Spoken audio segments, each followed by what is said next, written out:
দাজ্জালের মিশন হচ্ছে 7টি। ওরা ইহুদিদের মেয়েদের যে গুণগুলো আছে এগুলো আমাদের ভেতরে প্রবেশ করাতে চায়।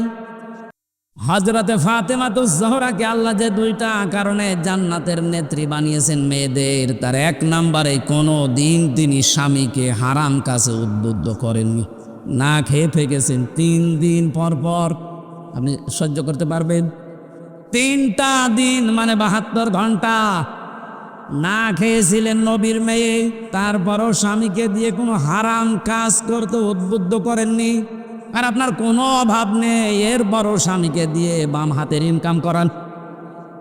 আজকে একটা এসপির স্ত্রী তার স্বামীর বিরুদ্ধে নিচে মামলা দিচ্ছে। সম্মানিত মা বোনেরা, আমাদের হুঁশ হবে একদিন, যেদিন আজরাইল আসবে ওই সময় হুঁশ হয়ে আর লাভ হবে না। এদেশে পুরুষ নির্যাতন, নারী নির্যাতন করলেই মামলা হয়ে যায়, কিন্তু পুরুষ নির্যাতনের কোনো মামলা নেই। আমি জেলখানায় 3টা বছর থেকে অনেক কিছু দেখেছি। ওর এখানে 100 ভাগের প্রায় 60 ভাগ লোক শুধু এই দাম্পত্য কলহ নিয়ে জেল কাটতেছে। মেয়েদের এই ছোট মনের কারণে পেরে ওঠে না। সে প্রত্যেকে কি হুজুর বলেন আর কি খেজুর বলেন। এদের এই মানুষগুলো যদি একটু মন উদার করতো, আমার মনে হয় পরিবারে আমাদের শান্তি আরো ফিরে আসতো। যেহেতু পয়েন্টটা এসেছিল, মা বোনেরা হাতে পায়ে ধরে বলছে আপনাদেরকে, বাঁচতে যদি চান 4টা যে ফরজ কাজ আছে তার ভেতরে কিন্তু স্বামীর সেবা, স্বামীর মন জয় করা আপনি পারছেন না। শয়তানের ধোকায় হোক, হ্যাঁ শয়তান তো বসে নেই, আপনাদেরকেও জাহান্নামে দিতে চায়। এই জন্য স্বামীর গুরুত্ব আপনার মন থেকে তুলে দিয়েছে।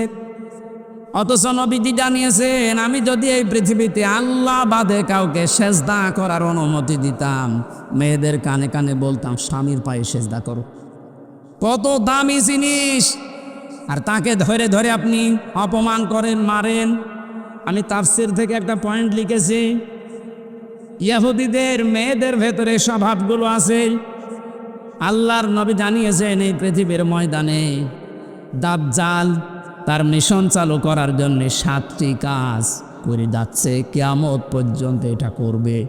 মেয়েরা যারা এসেছেন আপনারা যেন সাবধান হয়ে যান, এর জন্য বলছি। দাজ্জালের মিশন হচ্ছে 7টি। ওরা ইহুদিদের মেয়েদের যে গুণগুলো আছে এগুলো আমাদের ভেতরে প্রবেশ করাতে চায়। মহিলা প্যান্ডেলে যারা আছেন আপনি মেলাবেন, আমি তাফসীর থেকে তুলেছি। 1 নম্বরে আন্নানা। আন্নানা বলা হয় ওই সমস্ত মেয়েদেরকে যে মেয়েরা স্বামীকে বলে তুমি যা করবা সব আমার জন্যে, আর বাকি সব ডিলেট। এরকম মেয়েদের মন দেশে নেই। এটা দাজ্জালের একটা মিশন। প্রথম যেই মেয়েকে দাজ্জাল টার্গেট করবে, মনে করবেন ওর ভেতরে এই গুণটা পয়দা হবে, এই দোষটা, যে যা করবা তুমি সব আমার জন্য, বিয়ে আমারে করেছো, এখন তোমার মা বাবা বোন ভাই যা আছে চাচা ফুফু সব ডিলেট করো। এরকম মন, এরকম কথা বলে, এরকম বউ দেশে আছে না নেই? আপনি বিশ্বাস করতে পারেন ওই মহিলাকে দাজ্জাল টার্গেট করেছে, ওকে জাহান্নামে নেওয়ার জন্যে। 2 নম্বরে মান্নানা, যে মহিলা খালি খোঁটা দেয়, বাবার বাড়ির কথা তুলে মাঝে মাঝে স্বামীর মনে কষ্ট দেয়, খোঁটা দেয়। তুমি আমার চেনো, আমি চেয়ারম্যানের মেয়ে, আমার ভাই একটা মাস্তান। 3 নম্বরে হান্নানা, যে স্বামীর খেদমত করা দরকার এটা করে না, আর উল্টা খেদমত নেয়। যদি বলেন একটু আমি যে 8 ঘন্টা ডিউটি করে আসলাম, একটু পানি দাও, তুমি ডিউটি করেছ আমি কি বসেছিলাম? পানি নিজে ঢেলে খাওয়ার, আমার একটু ঢেলে দাও। 4 নম্বরে বেশি কান্নানা, অহংকারী, হয়তো সম্পদের, রূপের অথবা বংশের। সব সময় যারা অহংকার করে চলে শয়তানের টার্গেটে পরিণত হয়েছে। 5 নম্বরে বেশি হাদ্দাকা, স্বামীর পছন্দের যারা গুরুত্ব দেয় না। নবীজি জানিয়েছেন, বাজার থেকে যদি স্বামী কিছু নিয়ে আসে, পছন্দ যদি নাও হয় সামনাসামনি কোনো কথা বলবা না। অথচ আপনি আপনার টার্গেট মতো, সমর্থ মতো এত কষ্ট করে একটা শাড়ি নিয়ে আসবেন, জীবনও ওর মনই পাবেন না। এরকম বউ আছে কার হাত তোলেন তো? এই একজো বাড়ি আছে হয়ে গেল। 6 নম্বরে বেশি সাদ্দাক, যারা হারামের প্রতি উৎসাহ দেয় স্বামীকে, খালি মাঝে মাঝে অন্যের তুলনা তুলে ধরে যে কি করো, পাশের বাড়ি দেখো না, ওর বেতন তো তোমার চাইতে কম। এই যে হারামের প্রতি আপনি উৎসাহ দিচ্ছেন, লোত নবীর স্ত্রীর সাথে আপনাকে জাহান্নামে থাকা লাগবে। কথা বুঝতেছেন? নিজের চরিত্র ভালো তাতে কি হয়েছে? আপনি যদি হারাম কাজের প্রতি উৎসাহ দেন, কাউকে সাহায্য করেন, কিয়ামতে আপনি লোত নবীর স্ত্রীর সাথে জাহান্নামে থাকা লাগবে। এটা তো আমি বানালাম নাকি? বলির লেখাই সারি সূরা আরাফ 8 নম্বর পারার 20 নম্বর পৃষ্ঠা 3 নম্বর লাইনের 83 নম্বর আয়াত তাফসীর থেকে বলছে, আল্লাহ রাব্বুল আলামিন 2 জন ফেরেশতাকে পাঠালেন। 2 জন ফেরেশতা এসে লোত নবীর কাছে এসে বলে, আল্লাহর নবী, আপনার উম্মতদেরকে নিয়ে আপনি এখান থেকে চলে যান, আমরা মাগরিবের সময় আল্লাহর গজব এখানে নাজিল করব। কিন্তু সাবধান, ফাআনজাইনাহু ওয়া আহলাহু ইল্লা ইমরাতাহু কানাত মিনাল গাহবিরিন। আপনার স্ত্রীকে আপনি নিতে পারবেন না, যারা আছে বাকি সবাইকে নিয়ে যান। আপনাকে যারা স্বীকার করেছে আপনার উম্মত, নিয়ে যান, স্ত্রীকে নেবেন না। প্রশ্ন আসতে পারে, লোত নবীর স্ত্রীর চরিত্র খারাপ ছিল? না না, পৃথিবীর কোন নবীর স্ত্রীর চরিত্র খারাপ ছিল না, কারণ হারাম রক্তের ভেতরে আল্লাহ নবীদের রক্ত ঢোকান নাই। এজন্য নবীদের স্ত্রীর চরিত্র ভালো ছিল। কিন্তু এই মহিলা চরিত্রহীনাও ছিল না, চরিত্র খারাপও ছিল না, কিন্তু তলে তলে চরিত্রহীন মানুষদেরকে সাপোর্ট করত। ওই জামানায় একটা গণা ছিল, পুরুষে পুরুষে চেনা, মহিলা মহিলায় চেনা করত, ওইটাও সাপোর্ট করতো, নিচে করতো না, শুধু সাপোর্ট করত। একটু চিন্তা করেন তো, এত বড় একটা জলিলুল কদর নবী লূত আলাইহিস সালাম, তিনি ইব্রাহিম নবীর ভাগ্নে, এত বড় নবীর ভাগিনা, নিজে নবী, তার স্ত্রী নবীর স্ত্রী হওয়ার পরেও নিজের চরিত্র খারাপ না, চরিত্রহীনাও ছিল না, শুধু হারাম কাজ যারা করে তাদেরকে সহযোগিতা করতো, সাপোর্ট করতো, ভালোবাসতো, যে ঠিক আছে। এইটা করার কারণে আল্লাহ তাকে বললেন, ছেড়ে দাও ওকে, আমি জাহান্নামের, ওকে গজব নাজিল করে ধ্বংস করে জাহান্নামে দেব। রাজবাড়ি ফরিদপুরবাসী অনেকেই মনে করছে আমার নিজের চরিত্র তো ভালো, আমি কোনো অন্যায় কাজে যাই না, কিন্তু এমন মানুষকে সাপোর্ট করে যার চরিত্র ভালো না। এ দেশের কথা বলছি না, এক কথা বলছেন না কেন? মা বোন যারা এসেছেন, হযরতে ফাতেমাতুজ জোহরাকে আল্লাহ যে 2টা কারণে জান্নাতের নেত্রী বানিয়েছেন মেয়েদের, তার 1 নম্বরে কোনো দিন তিনি স্বামীকে হারাম কাজে উদ্বুদ্ধ করেননি। না খেয়ে ফেকেছেন 3 দিন পর পর, আপনি সহ্য করতে পারবেন? 3টা দিন মানে 72 ঘন্টা না খেয়েছিলেন নবীর মেয়ে, তারপরও স্বামীকে দিয়ে কোনো হারাম কাজ করতে উদ্বুদ্ধ করেননি। আর আপনার কোনো অভাব নেই, এরপরও স্বামীকে দিয়ে বাম হাতের ইনকাম করান। আজকে একটা এসপির স্ত্রী তার স্বামীর বিরুদ্ধে নিচে মামলা দিচ্ছে। সম্মানিত মা বোনেরা, আমাদের হুঁশ হবে একদিন, যেদিন আজরাইল আসবে, ওই সময় হুঁশ হয়ে আর লাভ হবে না। এখনই হুঁশ ফেরা দরকার। 7 নম্বরে বেশি বার রাখ, এটা না বলাই ভালো। বলে মায়ের কাই বার রাখা মানে এমন স্ত্রী যে স্বামীর গায়ে হাত তোলে। এই কথা বলছে না কেন? এরকম মানুষ দেশে নেই। বহু পালোয়ান বাইরে বীর, ভেতরে যে ক্ষীর হয়ে যায়। এটা দাজ্জালের যে 7টা মিশন নারীদেরকে নিয়ে এখানে যারা এসেছে, এই মেয়েরা যেন এই মিশনে এই খপ্পরে না পড়ে, বলেন আমিন।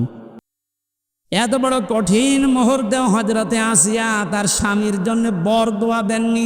তিনি বলেছিলেন, আল্লাহ তুমি আমাকে বাঁচাও, নাজ্জিনি মিন ফিরআউনা ওয়া আমালিহি ওয়া নাজ্জিনি, একালিপ করে টান আছে। তুমি আমার স্বামীর অত্যাচার এবং যাদেরকে দিয়ে অত্যাচার করাচ্ছে এই জালেমদের কবল থেকে তুমি আমাকে বাঁচাও, কিন্তু আমার স্বামীর উপরে তুমি গজব দিও না। এত বড় কঠিন মুহূর্তেও যদি বরদোয়া না দিতে পারে, আপনার কি হয়েছে? একটা সাবান কম হলে আপনি ফোঁটা দেন, বরদোয়া দেন, উল্টা পাল্টা কথা বলেন। পরীক্ষিতা নারী হওয়ার জন্যে 28টা আগুন মেয়েদের অর্জন করা লাগে। সূরা নিসার ভেতরে ধারাবাহিকভাবে আল্লাহ দিয়েছেন। ইবনে কাসির তাফসিরটা মেয়েদেরকে পড়াবে। আমার আজকের আলোচনার বিষয় ওইটা না, শুধু নামকরণটা বললাম। সূরা মুমতাহিনা শব্দের শাব্দিক অর্থ পরীক্ষিতা নারী। কি নারী? পরীক্ষিতা নারী। যে সমস্ত মেয়েরা পরীক্ষা দিয়ে পাশ করেছে তাদের ভেতরে 6টা গুণ আপনি হে নবী দেখতে পাবেন। এরা যখন আপনার কাছে বায়াত নেবে বলে আসবে, তাদেরকে আপনি বলবেন, মেয়েরা এসেছিল নবীজির কাছে, এসে বলে, হে রাসূল, আমরা আপনার সাথে হাত মিলাতে চাই। ইবনে কাসির মুফাসসির বলেন, বিশ্ব নবী জানিয়েছেন ওই সময় আমি মেয়েদের বেগানা মেয়ের সাথে হাত মিলাই না। অথচ বাংলাদেশে আমরা বহু পীরের নামে কলঙ্ক দেখছি, ওরা মেয়েদেরকে পর্যন্ত মুরিদ বানায়। দেওয়ানবাজি কাজ করা ভাই। পুরুষের জন্য মহিলাকে মুরিদ বানানো, তার খেদমত নেওয়া জায়েজ আছে? বলেন বলেন। এগুলো যারা করছেন না বুঝে করছেন, আপনি থামেন। বিশ্বনবী জানিয়েছেন, হ্যাঁ, এই পৃথিবীতে 3টা জিনিস আমার কাছে সবচাইতে বেশি প্রিয় লাগে, ভালো লাগে। তার 1 নম্বরে আমার নিজের স্ত্রী। কার স্ত্রী? নিজের স্ত্রী। জাওজাতি, আমার নিজের স্ত্রী ভালো লাগে আমার কাছে। আমাদের কাছেও স্ত্রী ভালো লাগে, তবে নিজের তাছাড়া অন্যেরটা। কত বলছেন কেন? এই জন্য হাজারো মানুষের দেখবেন লাইন চলছে এখনো। এই যে পরকিয়া প্রেম যারা করেন, এখনই থামেন, হয়তো 3টা ক্ষতি হয়ে যাবে দুনিয়ায় আর 3টা আখেরাতে। পরকিয়া প্রেম আপনার 1 নম্বরে চেহারার উজ্জ্বলতা, নূর আল্লাহ নষ্ট করে দেবে। 2 নম্বর আপনার হায়াত আস্তে আস্তে কমে যাবে। 3 নম্বরে যখন মারা যাবেন ঈমান পাবেন না। একটা সংসার নষ্ট করার জন্য বেঈমান হয়ে মরবেন। এ লাইনে আছে নাকি এলাকায় কেউ? যদি থাকেন আপনি থেমে যাবেন আশা করছি। বিশ্বনবী বলেন, 2 নম্বরে আমার কাছে নামাজ ভালো লাগে, 3 নম্বরে আমার কাছে সুগন্ধি ভালো লাগে। এই 3টা আমাদের কাছেও যেন ভালো লাগে, সেই ব্যবস্থা আল্লাহ করে দেন। বলেন আমিন। নবীজিকে আল্লাহ ঘোষণা দিলেন, ইয়া আইয়ুহান নাবিয়্যু, হে নবী, ইযা জাকাল মুমিনাতু, মুমিন নারীরা যখন আপনার কাছে আসবে, ইউবাইউনাকা, আমরা বায়াত নিতে চাই, পর্দার আড়াল থেকে আপনি তাদেরকে বায়াত দেবেন 6টা বিষয়ে।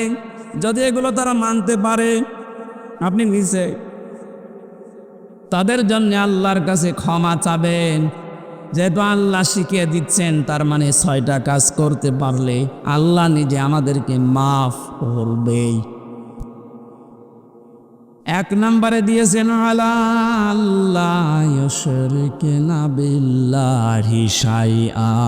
এখান থেকে একটা মাসলা বের হয়। এই বসেন তো, বসে লাগবে না, বসেন।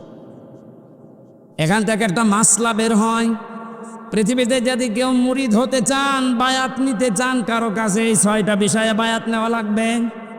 বাংলাদেশে এখন 48,000-এর উপরে পীর আছে। কত? 48,000-এর বেশি। ভারতের এই কলকাতার, আসামে আরো বেশি।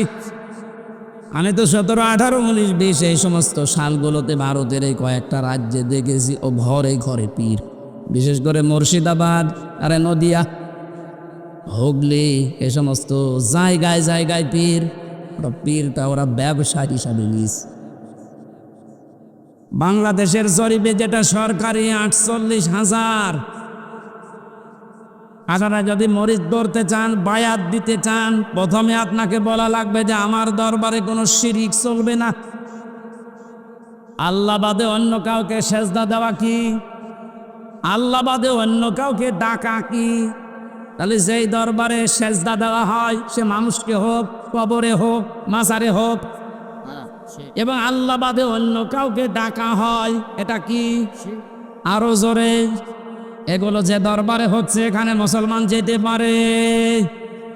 যাচ্ছে না? যাচ্ছে আশা করছি আপনি থামবেন। জি আপনি মায়াত যদি নিতে চান এমন দরবারে যাবেন সেখানে গেলে প্রথমে বলে শিরিক করা যাবে না। শিরিক কি? না। ঠিক কথা পুরা কোরআন শরীফের ভেতরে আমি 4 প্রকার শিরিক পেয়েছি প্রধানত। শিরিক বিল জাত, শিরিক বিল সিফাত, শিরিক বিল ইখতিয়ারা, শিরিক বিল হুকুক। এ প্রত্যেকটা আবার 4 প্রকার করে আছে। 4 4 16 প্রকার। এটা আবার প্রতিটা 4 প্রকার করে আপনি 48 প্রকার পাবেন। এরপরে 72 প্রকার, এরপরে 120 প্রকার দেওয়া আছে। তাফসিরে হাক্কানি খোলেন, শিরিক 120 প্রকার পয়েন্ট আকারে দিয়েছে। এতগুলো শিরিক যদি এখন পয়েন্ট আকারে একটা একটা করে বলতে যায়, আমি সব লিখেছি, সময় যাবে আর গরমে আমারও সহ্য হচ্ছে না, এই জন্য খুব তাড়াতাড়ি করছি। এগুলো একটু পড়ে নেবেন যে শিরিক আল্লাহ যেটা পারে ওটা অন্য কেউ পারে, এটা বিশ্বাস করার নাম শিরিক। এই কথা বলেন, আইন তৈরি করতে পারে শুধুমাত্র আল্লাহ, এটা অন্য কেউ পারে বিশ্বাস করে যদি কেউ কাজ করে সেও মুশরিক। এটা নেই 53 বছর তো চললো, আমরা দেখলাম।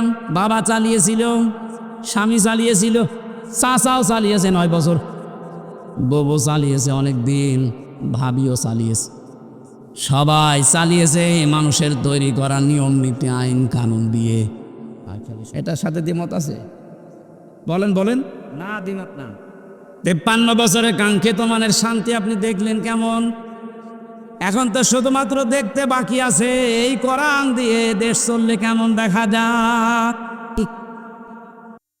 আরে ভাই, আমরা তো দেখলাম যে 53 বছরে কি পারে কি পারে না, কেমন চলে। যেহেতু এটা বাকি আছে দেখতে, এটা তো দেখা যায় না, যায় তো দেখি তো আল্লাহর কোরআনের 500 আইন দিয়ে ইউনিয়ন থেকে শুরু করে সংসদ ভবন পর্যন্ত যদি চলে তে কেমন দেখা যায়।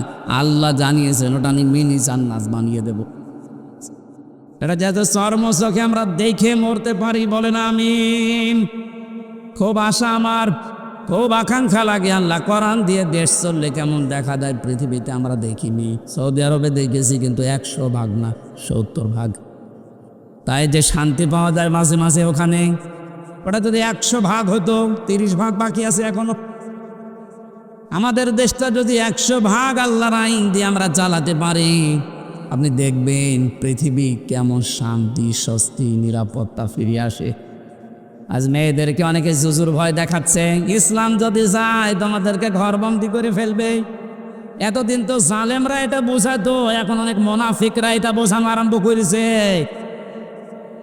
সম্মানিতা মা বোনেরা, আমরা গ্যারান্টি দিতে পারি কোরআন যদি সত্যিই যায় এ পৃথিবীতে নারীর যে মুক্তি বিশ্বনবী দেখিয়েছেন ওটা আপনি দেখতে পাবেন।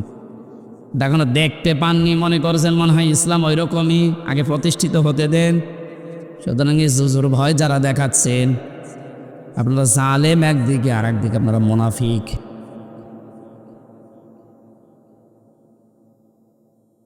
শিরিক যদি আমরা এখন শিরিক বিল জাত, শিরিক বিল সিফাত, শিরিক বিল ইখতিয়ারা, শিরিক বিল হুকুক এভাবে পয়েন্ট আকারে একটা একটা করে শুরু করি, আল্লাহ যেটা পারে ওটা অন্য কেউ পারে বিশ্বাস করার নাম শিরিক।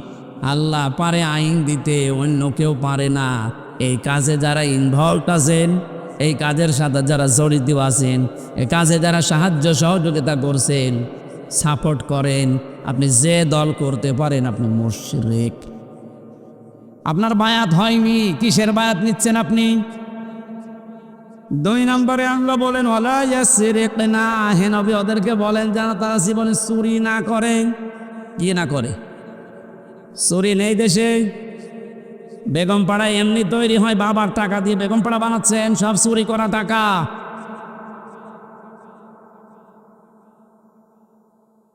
এই যে প্রশাসনের উপরে যাদের রাগ আজ, আমি তো বাস্তবে দেখেছি ওদের সাথে মিশে, মাত্র কয়েকজন উপরে এই শয়তানরা এত কামানো কামিয়েছে, এত চুরি করেছে।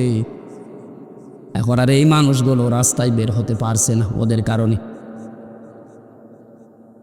আজকেও কয়েকটা লাইভ দেখেছি, এসআই এবং এএসআই কনস্টেবল সাধারণ যারা ডাক দিয়ে বলছে আমাদের নিজেদের অপরাধের জন্য যদি শাস্তি দিতে চান আমাদের দেন। আমরা তো হুকুমের দাস ছিলাম, উপর থেকে যে মানুষগুলো আমাদের জীবনটা এভাবে নষ্ট করে দিল, আজ আমরা স্বাভাবিক জীবনে যেতে পারি না। অবশ্যই তাদেরকে আইনের আওতায় এনে শাস্তি দেন এবং ওদের সম্পদগুলো সব বাজেয়াপ্ত করেন। আমরা এটা চাই। বিশেষ করে এই যে মনিরুল, আমি নাম ধরে বলছি কারণ আমি ছিলাম কাউন্টার টেররিজমের এই মনিরুল, আসাদুজ্জামান, ডিসি মান্নান, হারুন তো শেষ হয়ে গেল। যেই কয়টা আছে এদের সম্পদগুলো আজ নেন, কারণ এগুলো একটা এদের বাবার সম্পদ না, সবগুলো জনগণের সম্পদ। আপনি বেতন কয় টাকা পান আমি জানি না, আর দোলা ভাইও তো আছে, ও সংসারে চলে। আমার বাবার কাছ থেকে কারো টাকা নেই। যশোর থানায় আছে, সেও তো এসআই, কই তার তো বেতন চা, তার দুইটা ছেলে মেয়ে নিয়ে সংসার চলতে চায় না, আমার বাবার কাছ থেকে টাকা নিয়ে চলা লাগে। তোমার বেতন নাই, তার চাইতে ডবল হইল না, হচ্ছে না। যে মানুষগুলো আছে এনে সাধারণ মানুষকে উল্টাপাল্টা ধারণা না করে উপরে যাদের নির্দেশে এগুলো হয়েছে বা হচ্ছে, বিশেষ করে এই চুরিদারি, এই অবৈধভাবে ইনকাম করা, এদের এই টাকাগুলো সব এখন রাষ্ট্রের কোষাগারে জমা নিন। যদি না দেয় ওদের বউ ছেলে মেয়ে যেগুলো হারাম খেয়ে খেয়ে মানুষ হয়েছে, ওগুলো রাষ্ট্রের কাজে লাগান, দরকার ওদেরকে বিক্রি করে টাকা নিন।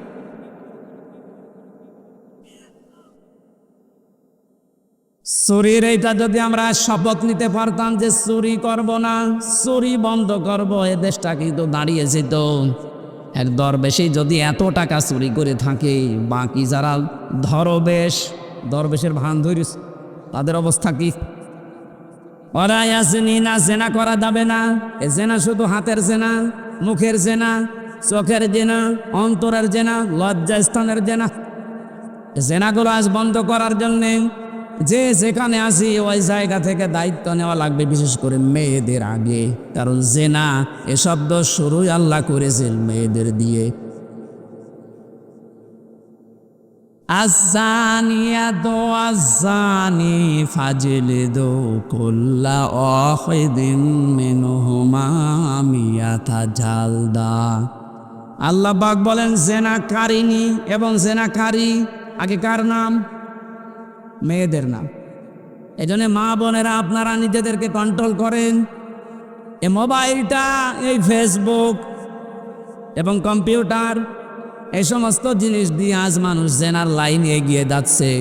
আগে হ্যালো হ্যালো, এরপরে শেষ পর্যন্ত লজ্জা স্থান দিয়ে শেষ হয়। যে এলাকায়, যে দেশে, যে অঞ্চলে জেনা বেড়ে যায়, প্রকাশ্য হোক গোপনে হোক, ওখানে আল্লাহর 8টা গজব নাজিল হয়। কয়টা? এমন মহামারী রোগ আল্লাহ ছড়িয়ে দেয় যার চিকিৎসা পৃথিবীতে নেই।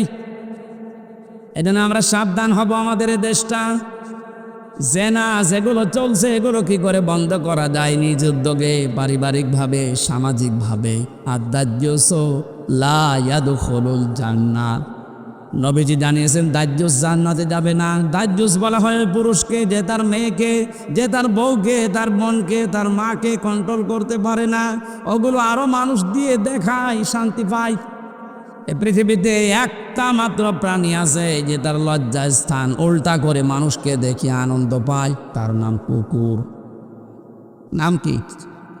লজ্জাস্থান ঢেকে রাখার জন্য কিন্তু অনেক বড় লেজ আল্লাহ তাকে দিয়েছে, কিন্তু লেজ উল্টো করে দেখায়। কথা বলছেন কেন? আপনার শরীর ঢাকার জন্য এত বড় কাপড়ের ব্যবস্থা, 12 হাত, এরপরও আপনার পেট দেখা যায়, এরপরও আপনার পিঠ দেখা যায়। কুকুর যেমন নিজের লজ্জাস্থান থেকে আনন্দ পায়, আপনিও এক প্রকার কুকুর।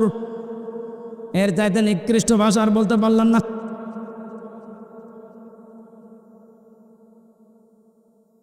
আশা করছি আপনি থামবেন। একটা মহিলা যদি বেপরদা জেনা এই সমস্ত করার কারণে জাহান্নামী হয়ে যায়, কমপক্ষে 4 জন পুরুষ কিয়ামতের সঙ্গে নিয়ে যাবে। প্রথমে তার বাবাকে, এরপরে বড় ভাইকে, এরপরে স্বামীকে, এরপরে বড় ছেলেকে। আপনি বলেন তো, এক একজন মহিলা যেভাবে চলছে আজ, এভাবে যদি চলতে চলতে ওরা জাহান্নামে যায়, আমাদেরকে যারা 4 জনের নাম বললাম, হয়তো আমি কারো বাবা, নাই স্বামী, নাই বড় ভাই, নাই বড় ছেলে, জান্নাত পাওয়া সম্ভব হবে? এজন্য কন্ট্রোল হয়। জেনার পরিবেশগুলো বন্ধ করা দরকার আস্তে আস্তে। আল্লাহ পাক বলেন, ওয়ালা ইয়াকুতুলনা ওয়ালাদাহুন্না, খাবারের হয় সন্তানকে হত্যা করো না। এখানে কয়েকটা মাসলা বের হয়। আপনাদের মনে হয় কষ্ট হয়ে যাচ্ছে নাকি? আমার কেউ কষ্ট হচ্ছে। আমার তো ফ্যানের ব্যবস্থা যদি করতেন আগে থেকে, এই ঝামেলাটা হয়তো না। এখন ওইভাবে হয়, মানুষ একদিন ওর দাঁড়িয়ে বাতাস দিবে, ওর জীবন না, ওরে বাতাস দিয়াবেন। একটু ফ্যান দিলে প্রথমে থেকে ভালো পায়। ওয়ালা ইয়াতিনা বিবহতানি ইয়াফতারিনাহু বাইনা আইদিহিন্না, জেনে বসে কোনো মানুষ যেন একজনের ওপরে অপবাদ চাপিয়ে না দেন। এই সিদ্ধান্ত নিয়ে, এই বায়াত নিয়ে আমার কাছে আজকে থেকে যান। এই গোনাটা বাংলাদেশ সহ বিশ্বে এখন বহু জায়গায় আরম্ভ হয়েছে। কিচ্ছু জানে না যে লোকটা, আন্দাজে তার উপর একটা অপবাদ দোষ চাপিয়ে তার জীবনটা ধ্বংস করে দেওয়া হচ্ছে। কথা বলেন ঠিক কিনা? বহু ভুক্তভোগী মানুষকে আমি জেলখানায় পেয়েছি, একেবারে নিরপরাধ, কিচ্ছু জানে না ও বিষয়ে, আন্দাজে দোষটা চাপিয়ে তার সংসারও শেষ, তার জীবনটাও শেষ করে দিলেন। এ গোনা আপনি মাপ পাবেন না। অপবাদ দেওয়া থেকে আমাদের বিরত থাকা লাগবে। খুব মারাত্মক অপরাধ এটা, অপবাদ। 6 নম্বরে আল্লাহ বলেন, ওয়ালা ইয়াসিনাকা ফি মা'রুফিন ফাবাইউহুন্না, কোনো ভালো কাজ যদি আপনি আরম্ভ করেন, সেই কাজের বিরোধিতা যেন আপনার সাথে না করে। এটা আমরা কোনো ভালো কাজে আঞ্জাম দিলে দলমত দেখা যাবে না, ওই কাজে আঞ্জাম দেওয়া লাগবে। আজকে কোরআন প্রচার হচ্ছে বিনা দ্বিধায় নির্দ্বিধায়, কোনো পারমিশন লাগছে, কোনো ঝামেলা আছে? এই ভালো কাজে আমাদেরকে সাহায্য সহযোগিতা করা, যতটুকু পারা যায় এগিয়ে আসা লাগবে। এই 6টা কাজ যদি কারো ভেতরে পরিপূর্ণ এসে যায়, আল্লাহ পাক বলেন, নবী ফাবাইউনাকা ফাবাইউহুন্না, এই 6টা গুণ যারা অর্জন করে তাদের বায়াত আপনি গ্রহণ করেন। আর আমি আল্লাহর কাছে তাদের জন্য বলেন, আস্তাগফির লাহুন্নাল্লাহ, আল্লাহ তুমি এদেরকে মাফ করে দাও। ইন্নাল্লাহ গফুরুর রহিম, অবশ্যই আমি আল্লাহ ক্ষমাশীল দয়াবান। জোরে বলে সুবহানাল্লাহ। এই 6টা গুণ আমি সহ যারা এসেছি আমাদের বাস্তব জীবনে আল্লাহ যেন মেনে চলার তৌফিক দেন। জীবনে যত প্রেম আছে কলিজায়, নবীজির তরে সবটুকু দিয়ে দেব তাই। বিনিময়ে শাফাত যদি তার পায়, মুছে যাবে জীবনে যত ব্যথা ভার। বালাগাল উলা বিকামালিহি কাশাফাদ দুজা বিজামালিহি হাসনাত জামিউ খিসালিহি সাল্লু আলাইহি ওয়া আলিহি। আলহামদুলিল্লাহ, ফরিদপুর জেলার মধুখালী থানার অন্তর্গত মেচ্চামি রকনি শহীদ ওমর আলী স্মৃতি চেয়ারম্যান মাঠ ময়দানে মহিলা মাদ্রাসা ও যুব সমাজের উদ্যোগে আয়োজিত 4th বাৎসরিক মহাবিশ্বের মহাবিশ্বর আমাদের মালিক, আমাদের মনিব মহান রব্বুল ইজ্জাতুল জালালের মুখের পবিত্র বাণী কোরআনে কারীম তাফসীর ও কোরআন মাহফিলের স্বনামধন্য সভাপতি বিশিষ্ট আলেমে দ্বীন জনাব মাওলানা সিদ্দিকুর রহমান, সম্মানিত পরিচালক জনাব মাওলানা আলিমুজ্জামান, আলোচনা রাখলেন মাওলানা হোসাইন আহমেদ মাহফুজ, আমাদের মঞ্চে এসেছেন আমাদের অভিভাবক এ থানার সম্মানিত অফিসার ইনচার্জ শ্রদ্ধাভাজন ওসি মহোদয়। প্রশাসনের ওপরে যে ভুল ধারণাটা এখনো পর্যন্ত মানুষের কাটছে না, এটা দ্রুত যেন কেটে যায়, কারণ এটা থাকলে ওনারা স্বাভাবিকভাবে কাজ করতে পারবে না। মুষ্টিমেয় কিছু মানুষের অপরাধের জন্য আজ পুরা পুলিশ প্রশাসনটা জনগণের কাছে কালার হয়ে গেছে। যে মানুষগুলোর কারণে এগুলো হচ্ছে তাদেরকে শাস্তির আওতায় আনে, এ মানুষগুলো তো সাধারণ। এনাদের ওপরে আজ যে ক্ষোভটা রাগটা, আমার বাড়ির নিচতলায় একটা পুলিশ ভাড়া ছিল, 5 তারিখের পরে যে কোথায় গেছে আল্লাহ জানে, আর সে জানে, আর আসেনি। কি অবস্থা গেল! আল্লাহ রাব্বুল আলামিন দ্রুত এর সমাধান যেন আমাদেরকে এনে দেন, স্বাভাবিক অবস্থায় যেন আমরা ফিরতে পারি। কারণ ওনাদের খালি দোষই আমরা অনেকে দেখি, ভালো কাজও আছে। 24 ঘন্টা ডিউটি এই পৃথিবীতে আমার মনে হয় কোনো শ্রেণী বিভাগের লোক যদি করে সেটা পুলিশ। অন্যান্য কর্মজীবনে যারা আছে তাদের সর্বোচ্চ 8 ঘন্টা 10 ঘন্টা করে ডিউটি করা লাগে, আর ওনাদের কোনো 8-10 নেই, 24 ঘন্টায় ডিউটি। ঘুমিয়ে আছে যদি সাইলেন্ট বাজে দে ওই অবস্থায় ডিউটি। যেন আমার যতটুকু বাস্তবতায় আমি দেখেছি, ওনাদের সাথে আমি অনেক মিশেছি। শুধু ফরজ কাজগুলো যদি প্রশাসনের মানুষগুলো করতে পারে, ফরজ যেগুলো আছে, আমার মনে হয় যে দায়িত্ব পালন করে তারা, পুরাটাই তাদের এটা আল্লাহ ইবাদত হিসাবে লিখে নেবে। কয়েকদিন আগে যশোরের শ্রদ্ধাভাজন এসপি স্যার উনি ঘোষণা দিয়েছেন, পুলিশের এই চাকরি আমি জান্নাতে যাওয়ার মাধ্যম হিসাবে নিয়েছি। অনেক দামি কথা। এরকম মন মানসিকতা বাংলাদেশে এখন প্রশাসনে যারা আছে প্রত্যেকের ভেতরে যেন আল্লাহ দান করে। আর ক্যান্সার যেগুলো, এই যে 3 ইঞ্চির মতো, এটা আসলে একটা ক্যান্সার। এই ক্যান্সারগুলোর তো হেদায়েত পাবে না, কারণ যারা মানুষের উপরে জুলুম করে তাদের হেদায়েতের রাস্তা বন্ধ হয়ে যায়। আল্লাহু লা ইয়াহদিল কওমাজ জালিমিন। আল্লাহ বলেন আমি জালেমদেরকে হেদায়েত দিচ্ছি না, দেবও না। ইয়াহাদি এটা মজারে, বর্তমান ভবিষ্যৎ, প্রেজেন্ট ফিউচার। এই জন্য যারা জুলুম করেছেন এই মানুষগুলো আল্লাহর হেদায়েত থেকে, জান্নাত থেকে আপনি বঞ্চিত। আপনার দুনিয়াও শেষ, আখেরাতও শেষ। দুনিয়া তো আপনার শেষ হয়েই গেছে, আপনি টের পাচ্ছেন। আর আখেরাত যে কত ভয়ঙ্কর জালেমদের জন্যে। জালেমরা হামজার মামলার আসামি না, এটা সরাসরি আল্লাহর মামলার আসামি। কথাটার ওজন টের পাচ্ছে তো, অনেক বেশি লোড এটার। আল্লাহ পাক বলেন ইন্নামাস সাবিলু আলাল্লাযিনা ইয়াযলিমুনান নাস।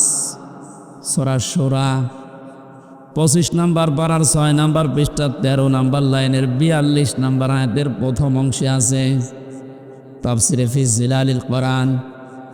রব্বুল আলামিন বলেন অবশ্যই আমি আল্লাহ মামলা দায়ের করব, কেস দেব। বুঝতেছেন? আল্লাহ কেস দেবে। পুলিশের কাজে যদি কেউ বাধা দেয় তাহলে পুলিশবাদী কেস হয়। আল্লাহর কাছে বাধা দিলে আল্লাহবাদী কেস হবে।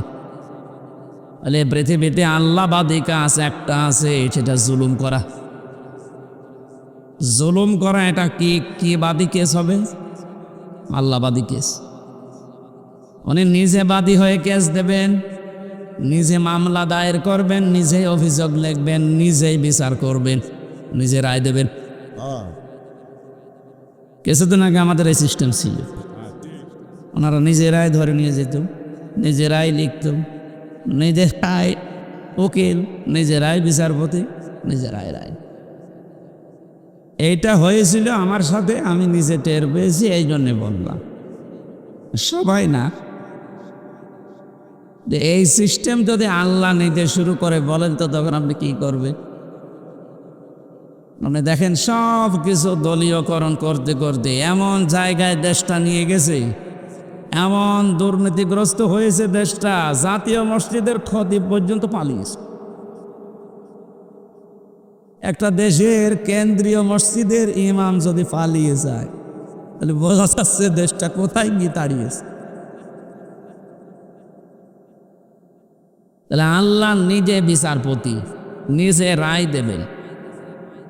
বিচারপতি যদি খারাপ হয়, যদি চরিত্রহীন হয়, যদি বিবেকহীন হয়, তার রায় যে কত মানুষের জীবন নষ্ট করে দেয় এর বাস্তব মানে কালামানিক। আল্লাহ এমন ধরা ধরেছে বিসি পর্যন্ত নেই। আমার মনে হয় পৃথিবীর ইতিহাস তৈরি করে দিয়ে গেল এই লোকটা। ও ক্ষমতা যখন পেয়েছিল এবং দালালি যখন করতো, মনে হতো যে কি না কি হয়ে গেছে। আর এক একটা কথা সবগুলো ইসলামের বিরুদ্ধে, আলেম ওলামাদের বিরুদ্ধে। আল্লাহ এমন ধরা ধরেছিলেন, পৃথিবীর ইতিহাসে আমি এত অপমান কাউকে হতে দেখিনি। কলার পাতা শুয়েও পার পাইনি। দেশে বেশিটা গেল উড়ে, এখন আপনি টের পান। ওর অবস্থা ভালো না। আজকে দেখলাম মনে হয় আজরাইল দেখা করিস, মনে হয় বিদায় নেবে।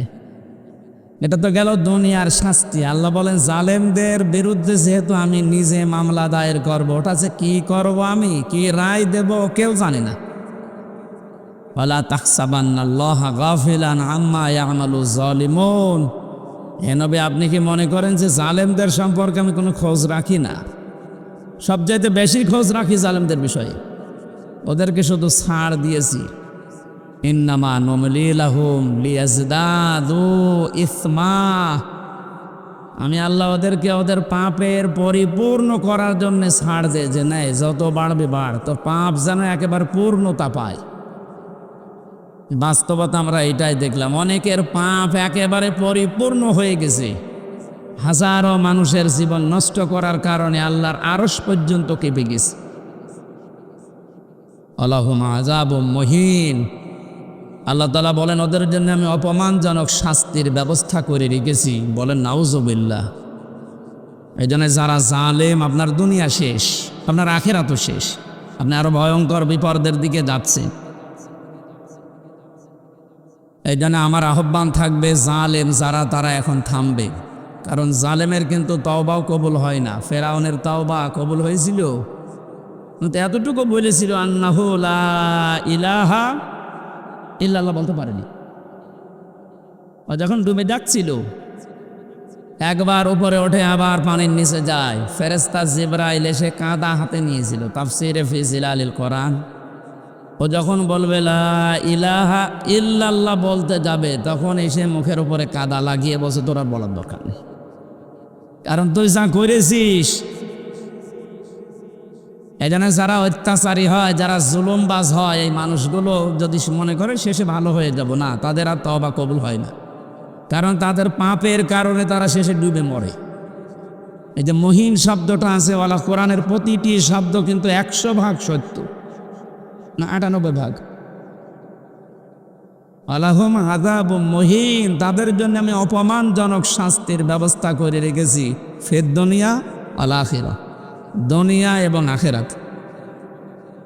প্রশ্ন আসতে পারে, তারা তো কিছু কিছু মানে, নামাজও পড়ে, রোজা রাখে, দান সদকাও করে। হ্যাঁ, এবার শোনো, সূরা বাকারা 1 নাম্বার পারার 12 নাম্বার পৃষ্ঠা 7 নাম্বার লাইনের 85 নাম্বার আয়াতের মাঝের অংশে আছে, আফাতুমিনুনা বিবাদিল কিতাবি ওয়া তাকফুরুনা বিবাদ ফামা জাযাউ মান ইয়াফআলু যালিকা মিনকুম ইল্লা খিজিয়ুন ফিল হায়াতিদ দুনিয়া। আল্লাহ পাক বলেন, কোন মানুষ যদি পৃথিবীতে আমার কোরআনের কিছু মানে আর কিছু বাদ দিয়ে দেয়, আমার মনে হয় সারা বিশ্বের যতগুলো দেশে ঘুরলাম, অন্যান্য দেশে যারা কাফের তারা আসলেই কাফের। আমাদের যেতে 96% মুসলিম আমরা, অন্য আর যাই ধরে আল্লাহ একজন আছে এটা তো বিশ্বাস করি। এই 96% মানুষেরা কি কথা বলে, 4% নয় বাদ দিলাম। এই মানুষগুলোর ভেতরে আল্লাহর এই আয়াতটা 100% আমার মনে হয় মিলে যায়। কিছু মানি আমরা কোরআনের, কিছু জানার পরও অস্বীকার করি, অহংকার করে মুখ ফিরিয়ে চলে যাই।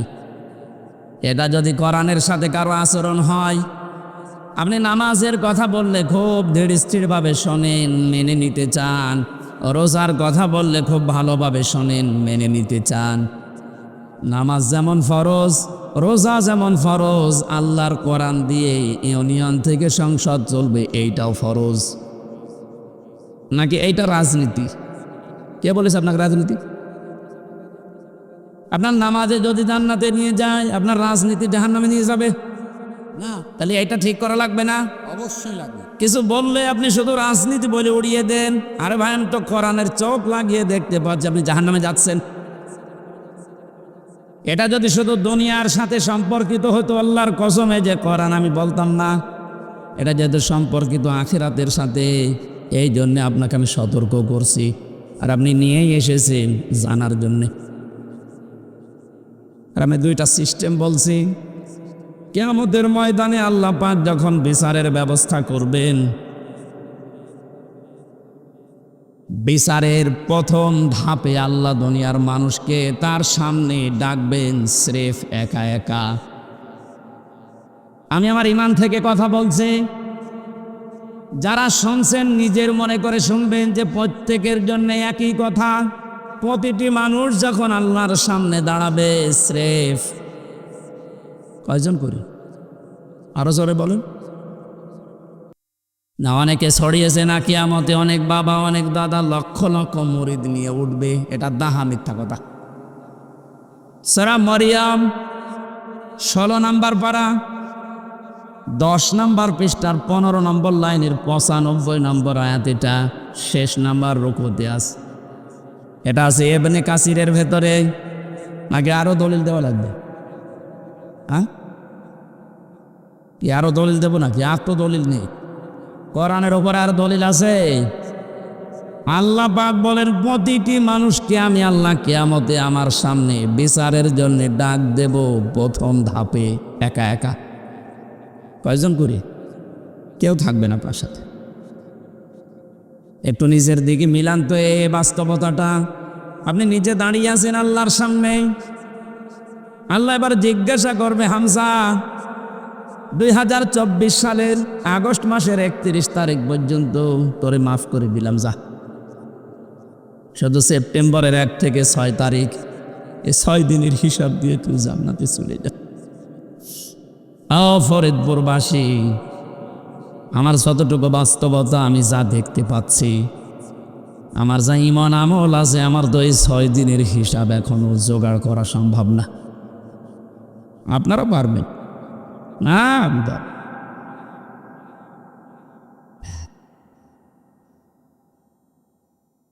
কথাটা শুনতে যত সহজ মনে হচ্ছে, বাস্তবতায় গেলে অত সহজ পাবেন না। আল্লাহর সামনে নিজেকে দাঁড় করান। যার জন্য আপনি অবৈধ পথে ইনকাম করছেন, অবৈধ পথে বেছে নিয়েছেন, কি হবে এদের দ্বারা? কোরআনে কারীম সতর্ক করছে, লাং তানফাকুম আরহামুকুম ওয়ালা আওলাদুকুম ইয়াউমাল কিয়ামাহ ইয়াফসিলু বাইনাকুম ইন্নাল্লাহা আল্লাহু বিমা তা'মালুনা বাসীর। সূরা মুমতাহিনার 2 নম্বর আয়াতে আছে লাং তানফাকুম, এটা 3 নম্বর আয়াত। মজারের আগে যদি লান আসে, অর্থ হয় কখনো সম্ভব না। এখানে অনেক আলেম বসে আছে।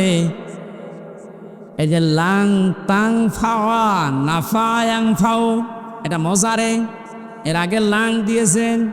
আল্লাহ নিজে গ্যারান্টি দিচ্ছেন কখনোই সম্ভব না, কখনোই উপকার করতে পারবে না। তোমাদের সম্পদ আদি, তোমাদের সন্তান আদি, কিয়ামতের ময়দানে কেউ তোমার উপকারে আসবে না।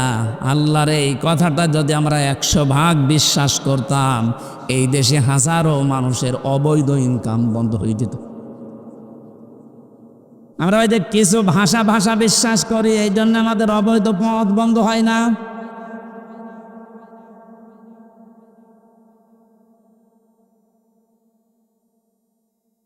অন্য যে যা করে করুক গা, অন্তত আমি তো ঠিক থাকতে পারি।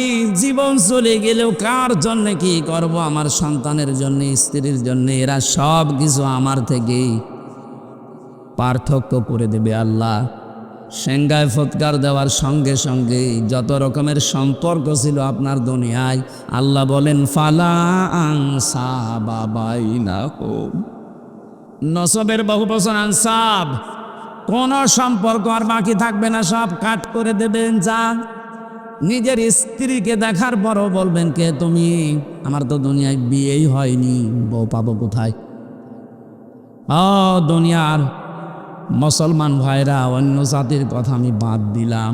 আমরা যেহেতু জান্নাত বিশ্বাস করি, কিয়ামতে জবাব দেওয়া লাগবে বিশ্বাস করি। আমরা ভুল করি কি করি? এদিন আমাদের সাবধান থাকা লাগবে, আমি যেন জবাবটা ঠিক করতে পারি। এখনই যদি আপনার চোখ বন্ধ হয়ে যায়, বাড়ি পর্যন্ত যেতে পারবেন না। এখান থেকে হয়তো তাড়াতাড়ি বাড়িতে নিয়ে রাতটা পার করতেও দেবে না। ধোয়ানোর পরে জানাজা দিয়ে বলবে যান কবরে দিয়ে দেন। রাতের বেলা থাকলে ওরে আবার পাহারা দেওয়া লাগবে, জিন আসতে পারে। কোথায় আসি আমরা? আপনি একটু নিজের দিকে সত্যি করে ভাবেন তো। দাঁড়িয়ে আছেন আপনি, সত্যি করে বলেন, নিজে নিজে ভাবেন আপনি সত্যি কি পারবেন এই 50, 60, 70 বছরের হিসাব দিতে? আমার তো 6 দিনেই ভয় লাগছে, আপনি 60 বছর পারবেন কি করে? এক গ্লাস পানিরও হিসাব যদি আল্লাহ নেওয়া আরম্ভ করে, বিশ্বনবী বলেছেন কেউ জান্নাত পাবে না। আল্লাহ যদি দয়া করে বলে যা মাফ করে দিলাম, তাহলে আপনি মাফ পাবেন। তো ওনার তো মাফ পাওয়ার জন্য কয়েকটা গুণ দুনিয়ায় আপনার ওর ভেতরে থাকা লাগবে। ওই কথাগুলো আজকের তেলাওয়াত কিতাবে আছে। আল্লাহ আমার জন্য গফুর হবেন, ক্ষমাশীল হবেন, দয়াশীল হবেন, মেহেরবান হবেন কখন? নবীজিকে দিয়ে আল্লাহ বলিয়েছেন। ওই কথাগুলো আজকে তাফসীর আকারে আমরা যেন শুনি, মেনে চলতে পারি। বলেন আমিন। বিচারের দ্বিতীয় সিস্টেমে এবার আল্লাহর একা ডাকবেন না দ্বিতীয় ধাপে, এবার ডাকবেন আপনাকে আপনার নেতার সাথে। এটা নামাজের কথা শুনলে যারা আনন্দ পান, রাজনীতির কথা শুনলে যাদের মন খারাপ হয়, এবার এই আয়াতটা আপনি দেখেন তো। ইয়াউমা নাদউ কুল্লা উনাসিন বিইমামিহিম।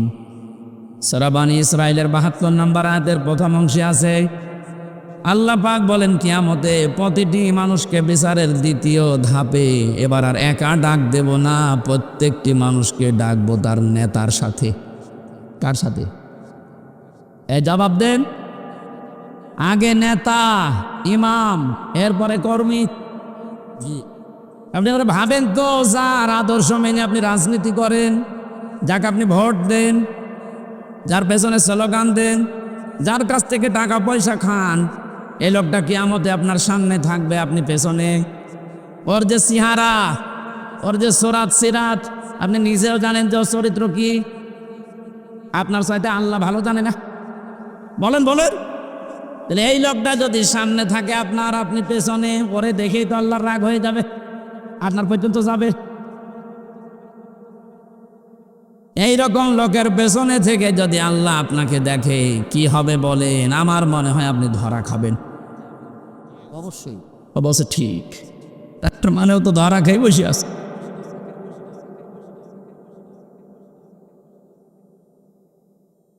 না, আসলে তো ঠিকই বলেছে, কারণ যেরকম চলে ঠিক ওই রকমই কায়দায় বলছে। আমরা যেন ধরা না খাই, এই জন্যই তো সতর্ক করছি।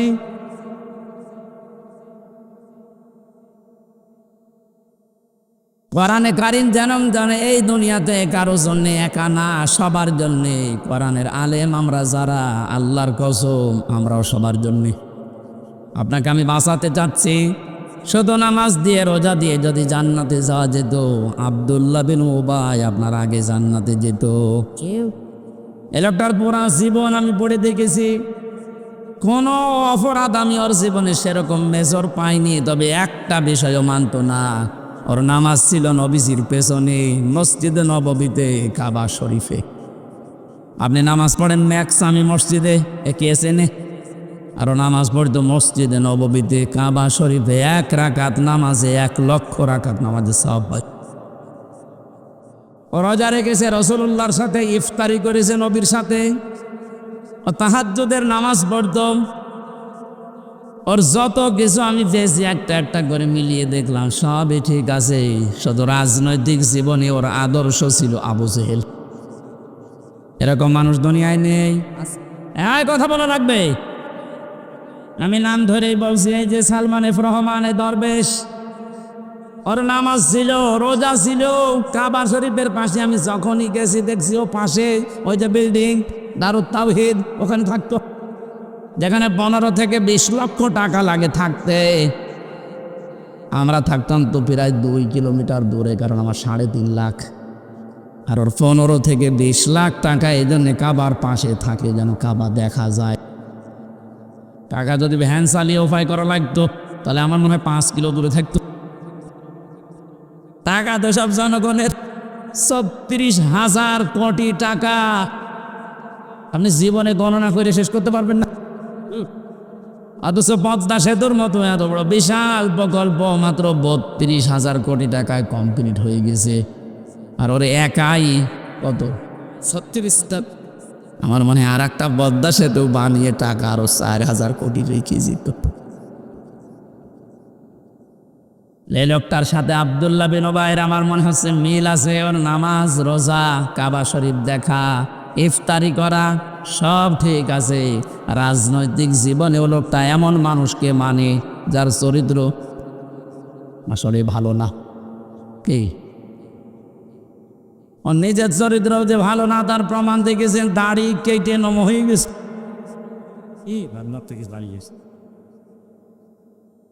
প্রশাসনের লোক যখন ধরতে গেছে ওরা কিন্তু চিনতে পারে নাই। আর একটা ছিল নমক, আইনের চেয়ারে বসে শুধু বেআইনি কথা বলতো।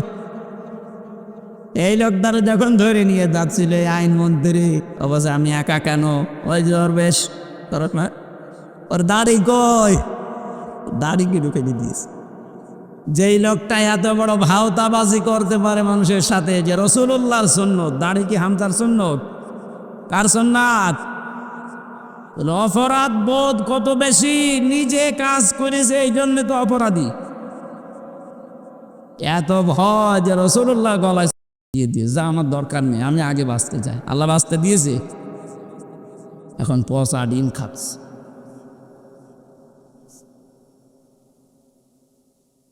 ফরিদপুরবাসী, যেহেতু আপনি বুঝেই ফেলেছেন কিয়ামতের ময়দানে দ্বিতীয় ধাপে আপনাকে আল্লাহ আপনার নেতার সাথে ডাকবে, সুতরাং এমন মানুষের পেছনে থাকা লাগবে যাকে দেখলে আল্লাহ রসুলের কথা মনে হয় এবং যার কর্ম এবং বাস্তবতা রাসূলুল্লাহর সাথে মিলে যায়।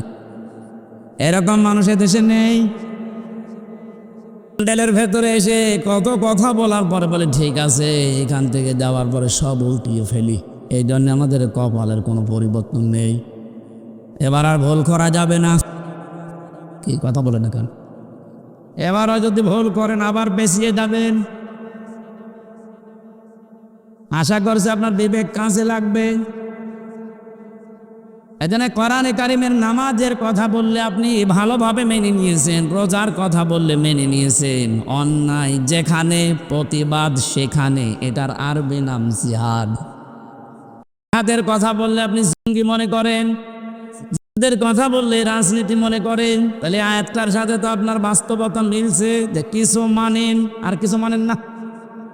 এই আচরণ যদি কোরআনের সাথে কেউ করে, আল্লাহ বলেন কি হবে জানো? ফামা জাযাউ মাইয়াফআলু যালিকা মিনকুম ইল্লা খিজিয়ুন ফিল হায়াতিদ দুনিয়া।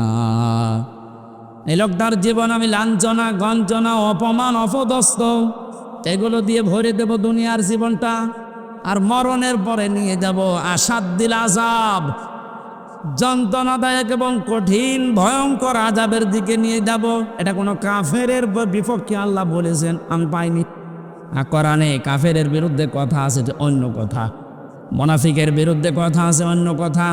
এ তো মুসলমান, কিছু মানে কিছু মানে না। এদের যে কি শাস্তি দুনিয়ার আখেরাতে আপনি তো দেখলেন। দুনিয়ায় আমরা কিছু মানুষকে দেখতে পাচ্ছি যে অপমানকর শাস্তি আল্লাহ ব্যবস্থা করে দিচ্ছে, আর আসাদ্দিল আযাব যেহেতু দিয়েছেন ইসমে তাফসিল, এটা সুপারলেটিভ ডিগ্রি, এর উপর আর কোনো শব্দ আরবিতে নেই। আল্লাহ বলেন এমন যন্ত্রণাদায়ক ভয়ঙ্কর কঠিন আযাবের দিকে মরণের পরে নিয়ে যাব, ওটা আমি আল্লাহ ছাড়া আর কেউ জানে না। এজন্য জালেম যারা, আপনাদের দুনিয়া শেষ হয়ে গেছে, আখিরাত আপনি শেষ করে ফেলেছেন। আপনাদের জন্য বড় আফসোস লাগে আমাদের। আমরাও যদি কোনো জুলুম করি আমরা নিজেরা আজকে থেকে থেমে যাব, কারণ জালেম মাজলুম এই দুইটা শব্দ ভয়ঙ্কর। ইত্তাকি দাওয়াতাল মাজলুম ফাইন্নাহা লাইসা বাইনাহু ওয়া বাইনাল্লাহি হিজাব। নবীজি বারবার জানিয়েছেন উম্মতেরা, যাই করো মজলুমের বরদুয়া থেকে নিজেকে বাঁচিয়ে রাখবা, কারণ মজলুমের বরদুয়ার আল্লাহর ভেতরে কোনো হেজাব পর্দা থাকে না, সরাসরি কবুল হয়ে যায়।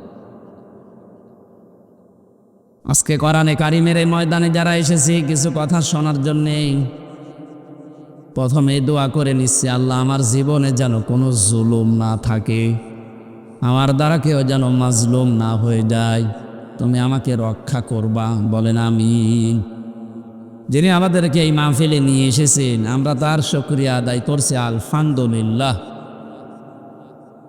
দরুদ আর সালাম পড়ছে আমাদের নবী মুহাম্মদ রাসূলুল্লাহ সাল্লাল্লাহু আলাইহি ওয়াসাল্লামের প্রতি। আমাদের আজকের আলোচনার বিষয় হচ্ছে, আল্লাহ নিজে আদেশ দিচ্ছেন, হে রাসূল, 6টা গুণ যারা অর্জন করবে দুনিয়ায় আপনি তাদের জন্য আমার কাছে ইস্তেগফার করেন, ক্ষমা চান। ক্ষমা করার মালিক একচ্ছত্র কে বলেন তো? দুনিয়ার কোনো পীরের আছে? নবীজির আছে? না, ক্ষমা করতে পারে শুধুমাত্র আল্লাহ নিজে। ফাসাব্বিহ বিহামদি রাব্বিকা ওয়াস্তাগফির, আপনি ইস্তেগফার করেন আল্লাহর কাছে, তার তাসবিহ তাহলিল আদায়ের মাধ্যমে আপনি ইস্তেগফার করেন। ইন্নাহু কানা তাওয়াবা, কারণ তিনি তাওবা কবুলকারী, ইস্তেগফার কবুলকারী।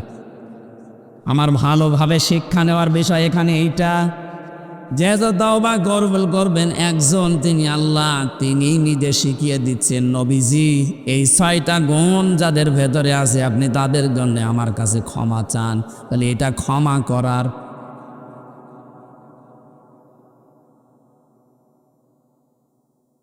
আয়াত থেকে বোঝা যাচ্ছে আল্লাহ এই 6টা গুণ বিশিষ্ট মানুষদেরকে ক্ষমা করবেন বলে জানিয়েছেন। আমাদের এখন বুদ্ধিমানের কাজ হবে এই 6টা গুণ দুনিয়া থেকে অর্জন করে তারপরে বিদায় নেওয়া। ওরা বলেন না কেন? আসুন আমরা দেখি আমাদের ভেতরে এগুলো আছে কিনা। সূরা মুমতাহিনা 12 নম্বর একটা মাত্র আয়াত পড়েছি। মুমতাহিনা শব্দের শাব্দিক অর্থ হচ্ছে পরীক্ষিতা নারী। কি নারী? যারা পরীক্ষা দিয়ে উত্তীর্ণ হয়ে গেছে। এ পৃথিবীতে বহু নারীর জীবনী আমি পড়েছি, সর্বোত্তম জীবনী আমার কাছে 6 জনের মনে হয়েছে। এ মানুষগুলো পরীক্ষা দিয়ে উত্তীর্ণ হয়ে তারা জান্নাত অলরেডি আল্লাহর পেয়ে গেছে। তার ভেতরে 1 নম্বরে হযরতে আসিয়া। হযরতে আসিয়া আলাইহিস সালাম এত বেশি পরীক্ষা দিয়েছিলেন তার ইমানের উপরে টিকে থাকতে গিয়ে। পৃথিবীর মানুষরা যদি হিসাব করে হিসাব মিলানো সম্ভব না। শুধুমাত্র ইমানের উপরে টিকে থাকতে গিয়ে হাতের ভেতরে তিনি পেরেক লাগিয়ে দিয়েছে তার নিজের স্বামী, পায়ের ভেতরে পেরেক লাগিয়েছে, মাথার উপরে গরম তেল ঢেলে দিচ্ছে, কপালের ভেতরে শলাকা লাগিয়েছে। এ কঠিন অবস্থায় হযরতে আসিয়া দেখলেন আল্লাহ পাক জান্নাত জিবরাইলকে দিয়ে পাঠিয়ে দিয়েছে। তিনি জান্নাত দেখলেন, ডাক দিয়ে বললেন, ইদিলাত রব্বে বেনলি ইনদাকা বাইতান ফিল জান্নাতি ওয়া নাজ্জিনি মিন ফিরআউনা ওয়া আমালিহি ওয়া নাজ্জিনি মিনাল কওমিজ যালিমিন। হযরতে আসিয়া ডাক দিয়েছেন, রব্বুল আলামিন তুমি আমার জন্য জান্নাতের ভেতরে একটা ঘর বানিয়েছো, এভাবে না তৈরি করে তুমি যেখানে আসো ওই জায়গায় একটা ঘর আমার জন্য বানিয়ে দাও, যেন সব সময় তোমারে আমি দেখতে পারি। হযরতে আসিয়া দ্বিতীয় নম্বর কথা বলেছিলেন, ওয়ানাজ্জিনি মিন ফিরআউনা ওয়া আমালিহি ওয়ানাজ্জিনি মিনাল কওমিজ জালিমিন। এই মেয়েরা আসেনি, একটু খেয়াল করবেন এবার। সম্মানিত মা বোনেরা, অনেক বেশি ভালোবাসি আপনাদেরকে, আমি চাই না আপনারা জাহান্নামী হয়ে যান। তাকান, পরীক্ষিতা নারী কাদেরকে বলে, কি পরীক্ষা তিনি দিয়েছিলেন। এত বড় কঠিন মুসিবত বিপদ, এত বড় বিশাল শাস্তির ভেতরে হযরতে আসিয়া তিনি তার স্বামীর জন্য বরদোয়া দেননি। তিনি বলেছিলেন, মাবুদ তুমি যা দেখতে পাচ্ছ, আমার স্বামী লোক দিয়ে এরকম অত্যাচার করাচ্ছে এবং নিজে অত্যাচারে শামিল, তুমি আমাকে এই অত্যাচার থেকে বাঁচাও, কিন্তু আমার স্বামীর উপরে তুমি রাগ করো না। ও বাংলার মা বোনেরা, এদেশে পুরুষ নির্যাতন, নারী নির্যাতন করলেই মামলা হয়ে যায়, কিন্তু পুরুষ নির্যাতনের কোনো মামলা নেই। আমি জেলখানায় 3টা বছর থেকে অনেক কিছু দেখেছি। এবার এখানে 100 ভাগের প্রায় 60 ভাগ লোক শুধু এই দাম্পত্য কলোনি জেল কাটতেছে। মেয়েদের এই ছোট মনের কারণে পেরে ওঠে না, সে প্রত্যেকে কি হুজুর বলেন আর কি খেজুর বলেন। এদের এই মানুষগুলো যদি একটু মন উদার করতো, আমার মনে হয় পরিবারে আমাদের শান্তি আরো ফিরে আসতো। বাস্তব দেখেছি যে জল্লাদটা এখন আছে, আগে তো শাহজাহান ছিল, ও মারা যাওয়ারও বের হয়ে মারা গেছে, এখন নতুন একজন দায়িত্ব পেয়েছে, ইলিয়াস, চট্টগ্রামে বাড়ি। লোকটাকে একদিন বললাম, ভাই কি অবস্থা বলেন তো। আমার বলছিল, হুজুর আমার এখন 35 বছর বয়সে আমি জেলখানায় এসেছি, এর 17 বছর ছিলাম আমি সৌদি আরবে, আর আমার এখন ফাঁসির আসামি আমি। আমার যদি এখন যাবজ্জীবন হয়ে জেল খাটা লাগে, কমপক্ষে 22 বছর জেলে থাকা লাগবে। 35 থেকে 17, এরপরে 22, হিসাব করে দেখেন 74 বছর হবে। কত? 74 বছর বয়সে লোকটা জেলখানা থেকে বের হবে। খুব বড় অপরাধ করে গেছে না, পুরা জীবনে আমি শুনেছি যে কি কি করতেন। সৌদি থেকে 17 বছর পরে বের হলাম, দেশে আসার পরে বিয়ে করলাম। বিয়ে করার পরে আমার বোর সাথে আমার মায়ের মিল নেই, সব জিনিস আমি চাহিদা মতো পূরণ করেছি, কিন্তু মাকে আর ওই ছোট বোনকে কিছু দিলেই ওর মন খারাপ হয়ে যায়। দিন রাত নেই, সব সময় শুধু মনোমালিন্য, ঝগড়া। শেষ পর্যন্ত আর পারলাম না যে আমার সম্পদ আমার মাকে দেই, আমার বোনকে দেই। ওর সমস্যা কি? সংশোধন করার জন্য একটা থাপ্পড় দিয়েছিলাম, ও ছাপা গেছে মইরে, একটু জোরে। এই লাগবে না, বস। মারা যাওয়ার পরে তো বউ মারা কেস, প্রথমে ফাঁসি হয়ে গেল, এরপরে যাবজ্জীবন। এখন 22 বছর থাকা লাগবে আমার, 11 বছর চলছে। আমার তো বের হতে হতে আমার বয়স হয়ে যাবে 74 বছর। কি করব আমি? আমারে বলছিল, আপনি তো ওয়াজ করেন, বাইরে যে অন্তত একটু বলেন যে আমার মতো বিপদে যেন কেউ না পড়ে, কারণ আমি খুব বড় অপরাধ করিনি, আমি তো ঠিক রাস্তায় ছিলাম, মাঝখান থেকে একটু মিস্টেক হয়ে আমার জীবনটাই নষ্ট হয়ে গেল। ইলিয়াসের বউ এখনো পর্যন্ত আছে বাইরে। ইলিয়াসের যখন শুনেছে যে ওর যাবজ্জীবন জেল হয়ে গেছে, প্রথমে ফাঁসির কথা শুনি মেয়েটাকে কি, সে তো মারা গেছে। তার যে শাশুড়ি ছিল, এই শাশুড়ি এবং শ্বশুর পরবর্তীতে ওর মা বাবার উপরে এই মেয়েটার জন্য বহু অত্যাচার চালিয়েছিল। ভেতরে যেহেতু যোগাযোগ বিচ্ছিন্ন ছিল, কষ্টের কথাগুলো যখন এসে এসে আমার কাছে বলতো, আমি নিজেই কেঁদে ফেলতাম যে এই লোকটা তো সেরকম মেজর অপরাধ না, আর তো মারার জন্য মারে নাই, শুধু সংশোধনের জন্য একটা থাপ্পড় দিয়েছিল, ছাতা মরে গেছে। স্ত্রীর যদি মনটা উদার হতো, মন যদি বড় হতো, নবীজির হাদিস যদি এই মেয়েটা মানত, বিশ্ব নবী জানিয়েছেন পৃথিবীর মেয়েরা তোমরা যদি মনে করো যে আমার স্বামীর হায়াত বেড়ে যাক, আরও বেশি দিন বেঁচে থাক, আমার স্বামীর সম্পদ সম্মান আরও বেড়ে যাক, তাহলে স্বামীকে মাঝে মাঝে বলবা তার রক্তের সম্পর্ক যেগুলো এগুলো যেন অটুট রাখে, ঠিক রাখে। পৃথিবীর মানুষের সবচেয়ে বেশি রক্তের সম্পর্ক তার মায়ের সাথে, এক কথা বলে নিতাম। এই জন্য পুত্রবধূ যারা বসে আছেন, আমার যতটুকু বাস্তবতার জ্ঞান আছে আমি দেখেছি এই দেশে আমরা যারা জামাই আছি, এটা মনে হয় রেকর্ড হয়ে কালকে আমার ম্যাডাম শুনবে, শুনুক, কপালে যা আছে হবে। আমরা জামাইরা যেভাবে আমাদের শাশুড়িকে শ্বশুরকে যেইভাবে দেখি, যেই নজরে দেখি আর যেভাবে আচরণ করি, বউগুলো যদি তার হাফ আমার মা বাবার সাথে আমাদের মা বাবার সাথে ওইটা করতো, এই দেশে কোনো ছেলে আলাদা হওয়া লাগতো না। একটু বেশি বলে ফেললাম নাকি? না, ও তো ঠিক বলছে, ঠিক মানে 100 ভাগ ঠিক। আপনি অনেকে মনে করেন আমি নামাজ পড়ি, রোজা রাখি, আমি কালো বোরকা পরে বাজারে যাই, আমি জান্নাত পাবো না। মানে কিসের জান্নাত? আপনি তো মানুষের অধিকার নষ্ট করেছেন, আপনি একটু উদার হতে পারেন না? কি করবেন আপনি সম্পদ বেশি নিয়ে? এই মেয়েটাকে খারাপ করার পেছনে ওই মেয়েটার মা আর ওর বড় বোন ওখান থেকে শুধু বুদ্ধি দেয়, নই তাড়াতাড়ি আলাদা হয়ে যা, আরামে খেতে পারবি। হ্যাঁ, এখানে তাকবির যাদ সব বোনের হয়ে দেশ আরো তাকবির দেশ।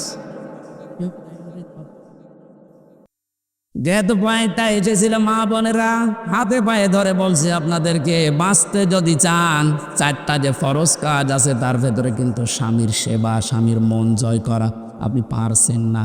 শয়তানের ধোকায় হোক, হ্যাঁ শয়তান তো বসে নেই, আপনাদেরকেও জাহান্নামে দিতে চায়, এই জন্য স্বামীর গুরুত্ব আপনার মন থেকে তুলে দিয়েছে। অথচ নবীজি জানিয়েছেন আমি যদি এই পৃথিবীতে আল্লাহ বাদে কাউকে সেজদা করার অনুমতি দিতাম, মেয়েদের কানে কানে বলতাম স্বামীর পায়ে সেজদা করো। কত দামি জিনিস, আর তাকে ধরে ধরে আপনি অপমান করেন, মারেন। আমি তাফসীর থেকে একটা পয়েন্ট লিখেছি, ইহুদিদের মেয়েদের ভেতরে স্বভাবগুলো আছে। আল্লাহর নবী জানিয়েছেন এই পৃথিবীর ময়দানে দাজ্জাল তার মিশন চালু করার জন্য 7টি কাজ করে যাচ্ছে, কিয়ামত পর্যন্ত এটা করবে। মেয়েরা যারা এসেছেন আপনারা যেন সাবধান হয়ে যান, এর জন্য বলছি দাজ্জালের মিশন হচ্ছে 7টি। ওরা ইহুদিদের মেয়েদের যে গুণগুলো আছে এগুলো আমাদের ভেতরে প্রবেশ করাতে চায়।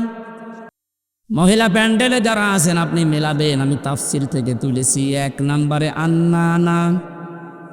আন্নানা বলা হয় ওই সমস্ত মেয়েদেরকে যে মেয়েরা স্বামীকে বলে তুমি যা করবা সব আমার জন্যে, আর বাকি সব ডিলেট।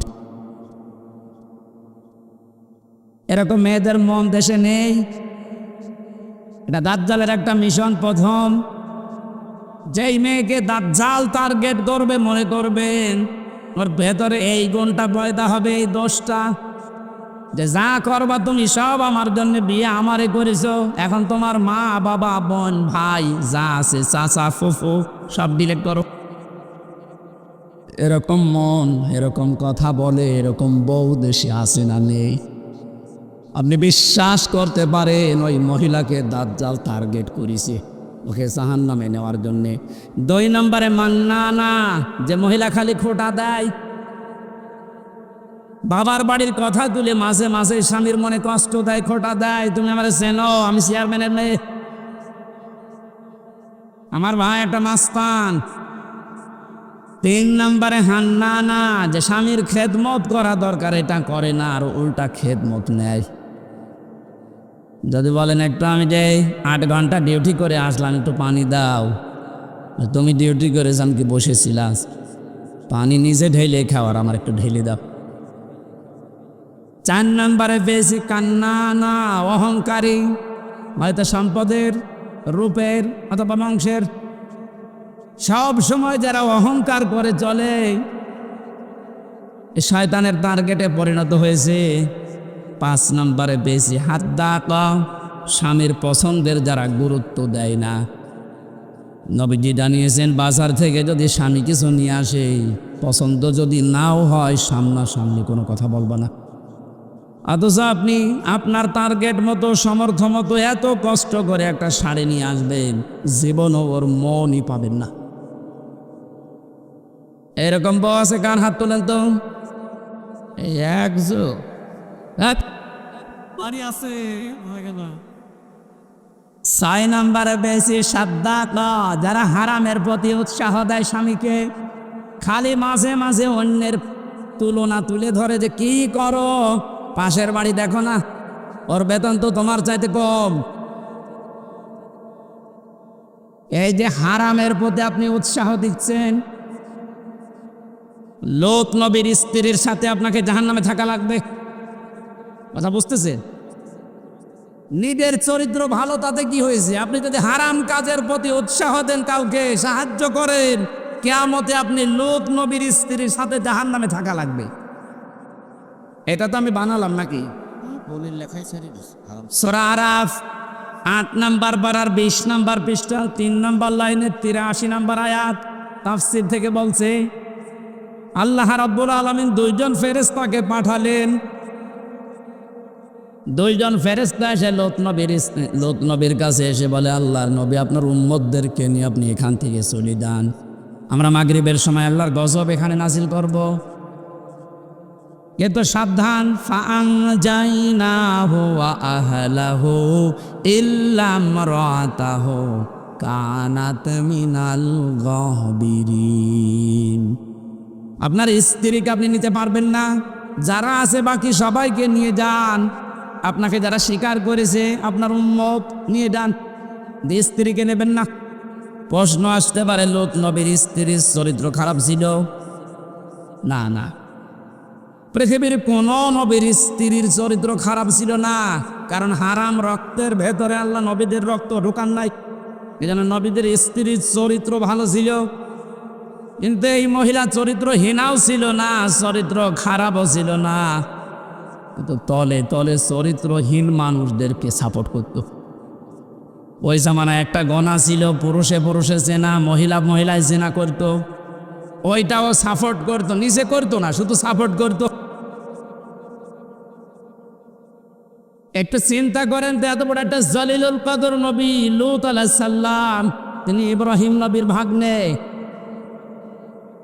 এত বড় নবীর ভাগিনা, নিজে নবী, তার স্ত্রী নবীর স্ত্রী হওয়ার পরেও নিজের চরিত্র খারাপ না, চরিত্রহীনাও ছিল না। শুধু হারাম কাজ যারা করে তাদেরকে সহযোগিতা করতো, সাপোর্ট করতো, ভালোবাসতো, যে ঠিক আছে।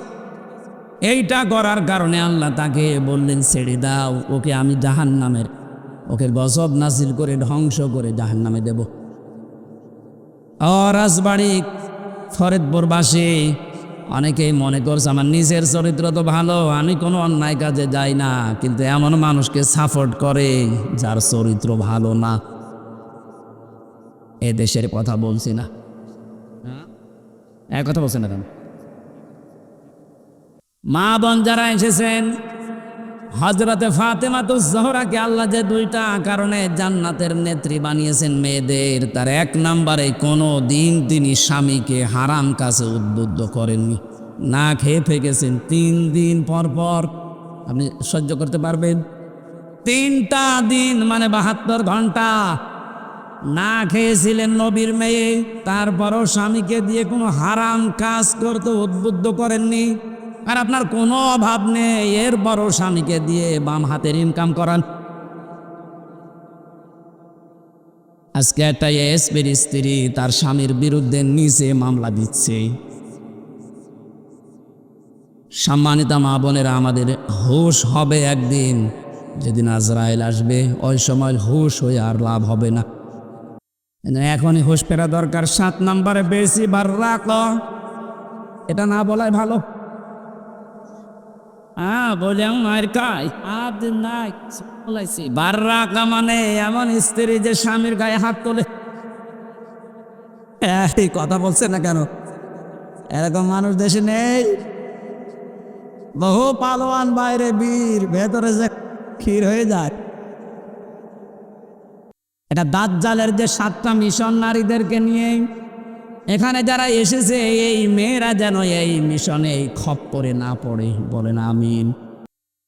এত বড় কঠিন মুহূর্তে হযরতে আসিয়া তার স্বামীর জন্য বরদোয়া দেননি। হ্যাঁ, তিনি বলেছিলেন, আল্লাহ তুমি আমাকে বাঁচাও, নাজ্জিনি মিন ফিরআউনা ওয়া আমালিহি ওয়া নাজ্জিনি, একালিপ করে টান আছে। তুমি আমার স্বামীর অত্যাচার এবং যাদেরকে দিয়ে অত্যাচার করাচ্ছে এই জালেমদের কবল থেকে তুমি আমাকে বাঁচাও, কিন্তু আমার স্বামীর ওপরে তুমি গজব দিও না। এত বড় কঠিন মুহূর্তেও যদি বরদোয়া না দিতে পারে, আপনার কি হয়েছে? একটা সাবান কম হলে আপনি খোটা দেন, বরদোয়া দেন, উল্টা পাল্টা কথা বলেন। পরীক্ষিতা নারী হওয়ার জন্যে 28টা আগুন মেয়েদের অর্জন করা লাগে। সূরা নিসার ভেতরে ধারাবাহিকভাবে আল্লাহ দিয়েছেন। ইবনে কাসির তাফসীরটা মেয়েদেরকে পড়াবেন। আমার আজকের আলোচনার বিষয় ওইটা না, শুধু নামকরণটা বললাম। সূরা মুমতাহিনা শব্দের শাব্দিক অর্থ পরীক্ষিতা নারী। কি নারী? পরীক্ষিতা নারী। যে সমস্ত মেয়েরা পরীক্ষা দিয়ে পাশ করেছে তাদের ভেতরে 6টা গুণ আপনি হে নবী দেখতে পাবেন। এরা যখন আপনার কাছে বায়াত নেবে বলে আসবে, তাদেরকে আপনি বলবেন, মেয়েরা এসেছিল নবীজির কাছে, এসে বলে, হে রাসূল আমরা আপনার সাথে হাত মিলাতে চাই। ইবনে কাসির মুফাসসির বলেন, বিশ্ব নবী জানিয়েছেন ওই সময় আমি মেয়েদের বেগানা মেয়ের সাথে হাত মিলাই না। অথচ বাংলাদেশে আমরা বহু পীরের নামে কলঙ্ক দেখছি, ওরা মেয়েদেরকে পর্যন্ত মুরিদ বানায়। জবানবাজি কাপ্পা না ভাই। পুরুষের জন্য মহিলাকে মুরিদ বানানো, তার খেদমত নেওয়া জায়েজ আছে? বলেন বলেন। এগুলো যারা করছেন না বুঝে করছেন, আপনি থামেন। বিশ্বনবী জানিয়েছেন, হ্যাঁ এই পৃথিবীতে 3টা জিনিস আমার কাছে সবচাইতে বেশি প্রিয় লাগে, ভালো লাগে। তার 1 নম্বরে আমার নিজের স্ত্রী। কার স্ত্রী? নিজের স্ত্রী। জাওজাতি, আমার নিজের স্ত্রী ভালো লাগে আমার কাছে। আমাদের কাছেও স্ত্রী ভালো লাগে, তবে নিজের তাছাড়া অন্যেরটা। কত বলছেন? এই জন্য হাজারো মানুষের দেখবেন লাইন চলছে এখনো। এই যে পরকিয়া প্রেম যারা করেন, এখনই থামেন, হয়তো 3টা ক্ষতি হয়ে যাবে দুনিয়ায় আর 3টা আখেরাতে। পরকিয়া প্রেম আপনার 1 নম্বরে চেহারার উজ্জ্বলতা নূর আল্লাহ নষ্ট করে দেবে। 2 নম্বরে আপনার হায়াত আস্তে আস্তে কমে যাবে। 3 নম্বরে যখন মারা যাবেন ঈমান পাবেন না। একটা সংসার নষ্ট করার জন্য বেঈমান হয়ে মরবেন। এ লাইনে আসে নাকি এলাকায় কেউ? যদি থাকেন আপনি থেমে যাবেন আশা করছি। বিশ্বনবী বলেন, 2 নম্বরে আমার কাছে নামাজ ভালো লাগে, 3 নম্বরে আমার কাছে সুগন্ধি ভালো লাগে। এই 3টা আমাদের কাছেও যেন ভালো লাগে, সেই ব্যবস্থা আল্লাহ করে দেন, বলেন আমিন। নবীজিকে আল্লাহ ঘোষণা দিলেন, ইয়া আইয়ুহান নাবিয়্যু, হে নবী, ইযা জাকাল মুমিনাতু, মুমিন নারীরা যখন আপনার কাছে আসবে, ইউবাইউনাকা, আমরা বায়াত নিতে চাই, পর্দার আড়াল থেকে আপনি তাদেরকে বায়াত দেবেন 6টা বিষয়ে। যদি এগুলো তারা মানতে পারে, আপনি নিচে তাদের জন্য আল্লাহর কাছে ক্ষমা চাবেন। যেহেতু আল্লাহ শিখিয়ে দিচ্ছেন, তার মানে 6টা কাজ করতে পারলে আল্লাহ নিজে আমাদেরকে মাফ করবেই। 1 নম্বরে দিয়েছেন, আলা আল্লাহ ইউশরিকুনা বিল্লাহি শাইআ। এখান থেকে একটা মাসলা বের হয়। এই বসেন তো, বসি লাগবে না, বসেন। এখান থেকে একটা মাসলা বের হয়, পৃথিবীতে যদি কেউ মুরিদ হতে চান, বায়াত নিতে চান কারো কাছে, এই 6টা বিষয়ে বায়াত নেওয়া লাগবে। বাংলাদেশে এখন 48,000-এর উপরে পীর আছে। কত? 48,000-এর বেশি। ভারতের এই কলকাতার আসামে আরো বেশি। আমি তো 17, 18, 19, 20 এই সমস্ত সালগুলোতে ভারতের এই কয়েকটা রাজ্যে দেখেছি ও ঘরে ঘরে পীর, বিশেষ করে মুর্শিদাবাদ আর নদিয়া, হুগলি, এ সমস্ত জায়গায় জায়গায় পীর। ওরা পীরটা ওরা ব্যবসা হিসাবে নিস। বাংলাদেশের জরিপে যেটা সরকারি 48,000। আপনারা যদি মরিচ ধরতে চান, বায়াত দিতে চান, প্রথমে আপনাকে বলা লাগবে যে আমার দরবারে কোনো শিরিক চলবে না। আল্লাহ বাদে অন্য কাউকে সেজদা দেওয়া কি? আল্লাহ বাদে অন্য কাউকে ডাকা কি? তাহলে যেই দরবারে সেজদা দেওয়া হয়, সে মানুষকে হোক, কবরে হোক, মাজারে হোক, এবং আল্লাহ বাদে অন্য কাউকে ডাকা হয়, এটা কি? আরো জোরে, এগুলো যে দরবারে হচ্ছে এখানে মুসলমান যেতে পারে? যাচ্ছে না? যাচ্ছে। আশা করছি আপনি থামবেন। জি। আপনি মায়াত যদি নিতে চান এমন দরবারে যাবেন, সেখানে গেলে প্রথমে বলে শিরিক করা যাবে না। শিরিক কি? না, ওরা কোরআন শরীফের ভেতরে আমি 4 প্রকার শিরিক পেয়েছি প্রধানত। শিরিক বিল জাত, শিরিক বিল সিফাত, শিরিক বিল ইখতিয়ারা, শিরিক বিল হুকুক। এ প্রত্যেকটা আবার 4 প্রকার করে আছে। 4 4 16 প্রকার। এটা আবার প্রতিটা 4 প্রকার করে আপনি 48 প্রকার পাবেন। এরপরে 72 প্রকার, এরপরে 120 প্রকার দেওয়া আছে। তাফসিরে হাক্কানি খোলেন, শিরিক 120 প্রকার পয়েন্ট আকারে দিয়েছে। এতগুলো শিরিক যদি এখন পয়েন্ট আকারে একটা একটা করে বলতে যায়, আমি সব লিখেছি, সময় যাবে আর গরমে আমারও সহ্য হচ্ছে না, এই জন্য খুব তাড়াতাড়ি করছি। এগুলো একটু পড়ে নেবেন যে শিরিক আল্লাহ যেটা পারে ওটা অন্য কেউ পারে, এটা বিশ্বাস করার নাম শিরিক। এই কথা বলেন, আইন তৈরি করতে পারে শুধুমাত্র আল্লাহ, এটা অন্য কেউ পারে বিশ্বাস করে যদি কেউ কাজ করে সেও মুশরিক। এটা নেই 53 বছর তো চললো, আমরা দেখলাম। বাবা চালিয়েছিল, স্বামী চালিয়েছিল, চাচাও চালিয়েছে 9 বছর, বউ চালিয়েছে অনেক দিন, ভাবিও চালিয়েছে, সবাই চালিয়েছে মানুষের তৈরি করা নিয়ম নীতি আইন কানুন দিয়ে। এটার সাথে দ্বিমত আছে? বলেন বলেন। না, দ্বিমত না। 53 বছরে কাঙ্ক্ষিত মানের শান্তি আপনি দেখলেন কেমন? এখন তো শুধুমাত্র দেখতে বাকি আছে, এই কোরআন দিয়ে দেশ চললে কেমন দেখা যায়। আরে ভাই, আমরা তো দেখলাম যে 53 বছরে কি পারে কি পারে না, কেমন চলে। যেহেতু এটা বাকি আছে দেখতে, এটা তো দেখা যায় না। যায় তো দেখি তো আল্লাহর কোরআনের 500 আইন দিয়ে ইউনিয়ন থেকে শুরু করে সংসদ ভবন পর্যন্ত যদি চলে তে কেমন দেখা যায়। আল্লাহ জানিয়েছেন ওটা আমি মিনি জান্নাত বানিয়ে দেব। এটা যাতে চর্মচোখে আমরা দেখে মরতে পারি, বলেন আমিন। খুব আশা আমার, খুব আকাঙ্ক্ষা লাগে আল্লাহ কোরআন দিয়ে দেশ চললে কেমন দেখা যায় পৃথিবীতে আমরা দেখিনি। সৌদি আরবে দেখেছি কিন্তু 100 ভাগ না, 70 ভাগ। তাই যে শান্তি পাওয়া যায় মাঝে মাঝে ওখানে, ওটা যদি 100 ভাগ হতো, 30 ভাগ বাকি আছে এখনো। আমাদের দেশটা যদি 100 ভাগ আল্লাহর আইন দিয়ে আমরা চালাতে পারি, আপনি দেখবেন পৃথিবী কেমন শান্তি, স্বস্তি, নিরাপত্তা ফিরে আসে। আজ মেয়েদেরকে অনেকে জুজুর ভয় দেখাচ্ছে, ইসলাম যদি যায় তোমাদেরকে ঘরবন্দি করে ফেলবে। এতদিন তো জালেমরা এটা বোঝাতো, এখন অনেক মুনাফিকরা এটা বোঝানো আরম্ভ করেছে। সম্মানিতা মা বোনেরা, আমরা গ্যারান্টি দিতে পারি কোরআন যদি সত্যিই যায়, পৃথিবীতে নারীর যে মুক্তি বিশ্বনবী দেখিয়েছেন ওটা আপনি দেখতে পাবেন। এখনো দেখতে পাননি, মনে করছেন মনে হয় ইসলাম ওই রকমই, আগে প্রতিষ্ঠিত হতে দেন। সুতরাং এই জুজুর ভয় যারা দেখাচ্ছেন, আপনারা জালেম একদিকে, আর একদিকে আপনারা মুনাফিক।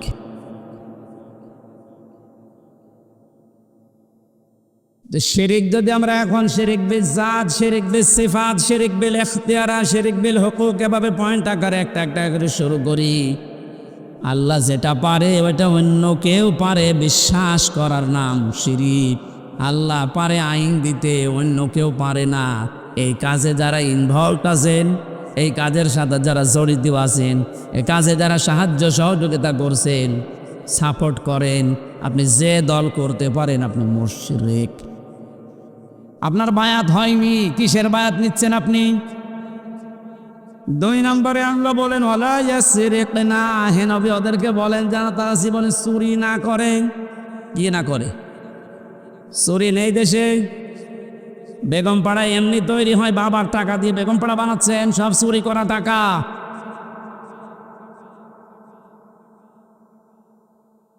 এই যে প্রশাসনের উপরে যাদের রাগ আজ, আমি তো বাস্তবে দেখেছি ওদের সাথে মিশে, মাত্র কয়েকজন উপরে এই শয়তানরা এত কামিয়েছে, এত চুরি করেছে, এখন আর এই মানুষগুলো রাস্তায় বের হতে পারছে না ওদের কারণে।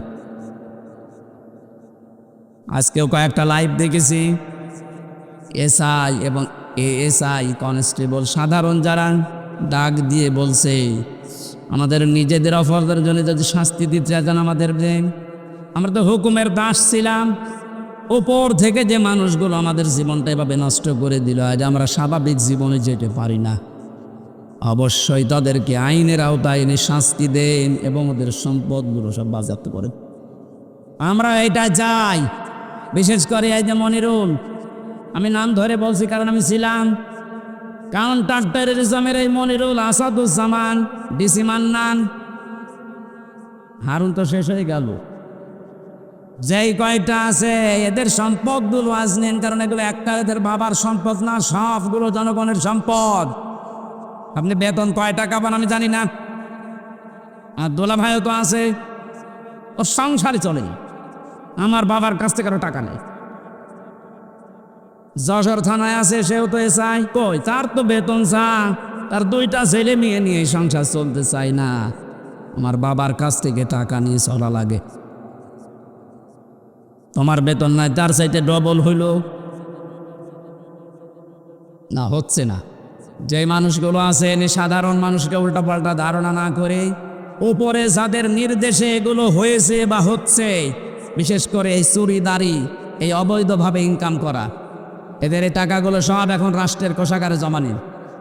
যদি না দেয় ওদের বউ ছেলে মেয়ে যেগুলো হারাম খেয়ে খেয়ে মানুষ হয়েছে, ওগুলো রাষ্ট্রের কাজে লাগান, দরকার ওদেরকে বিক্রি করে টাকা নিন।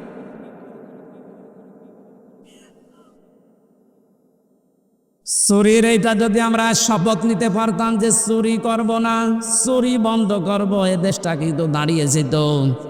এক দরবেশই যদি এত টাকা চুরি করে থাকে, বাকি যারা দরবেশের ভান ধরিস তাদের অবস্থা কি? ওরা আসেনি না, জেনা করা যাবে না। এ জেনা শুধু হাতের জেনা, মুখের জেনা, চোখের জেনা, অন্তরের জেনা, লজ্জাস্থানের জেনা। জেনাগুলো আজ বন্ধ করার জন্যে যে যেখানে আসি ওই জায়গা থেকে দায়িত্ব নেওয়া লাগবে, বিশেষ করে মেয়েদের আগে, কারণ জেনা এ শব্দ শুরুই আল্লাহ করেছেন মেয়েদের দিয়ে। আযানিয়াতু আযানি ফাজলিদু কুল্লা ওয়াহিদিন মিনহুমা মিয়াতা জালদা। আল্লাহ পাক বলেন জেনাকারিনী এবং জেনাকারী, আগে কার নাম? মেয়েদের নাম।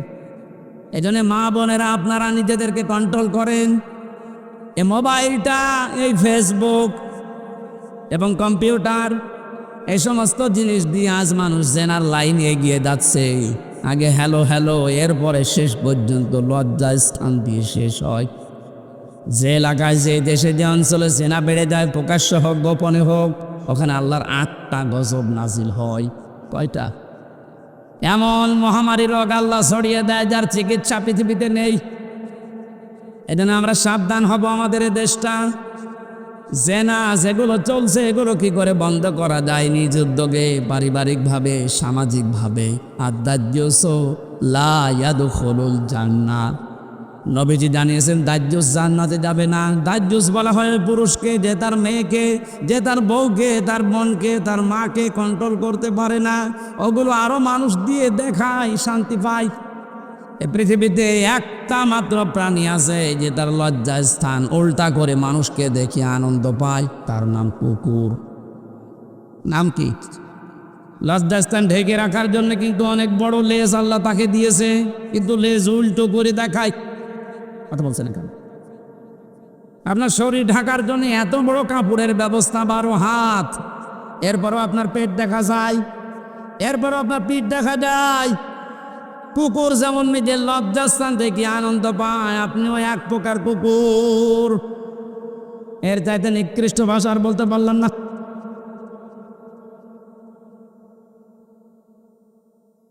আশা করছি আপনি থামবেন। একটা মহিলা যদি বেপরদা জেনা এই সমস্ত করার কারণে জাহান্নামী হয়ে যায়, কমপক্ষে 4 জন পুরুষ কিয়ামতের সঙ্গে নিয়ে যাবে। প্রথমে তার বাবাকে, এরপরে বড় ভাইকে, এরপরে স্বামীকে, এরপরে বড় ছেলেকে।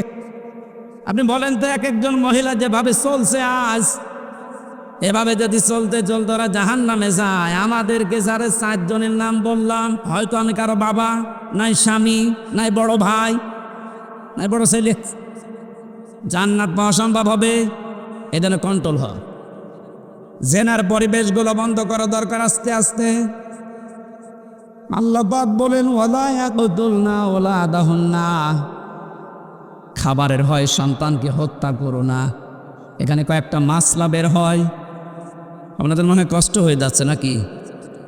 আমার কেউ কষ্ট হচ্ছে। আমার তো ফ্যানের ব্যবস্থা যদি করতেন আগে থেকে, এই ঝামেলাটা হয়তো না। এখন ওইভাবে হয়, মানুষ একদিন ওর দাঁড়িয়ে বাতাস দিবে, ওর জীবন না, ওরে বাতাস দিয়াবেন। ফ্যান দিলে প্রথমে থেকে ভালো পায়।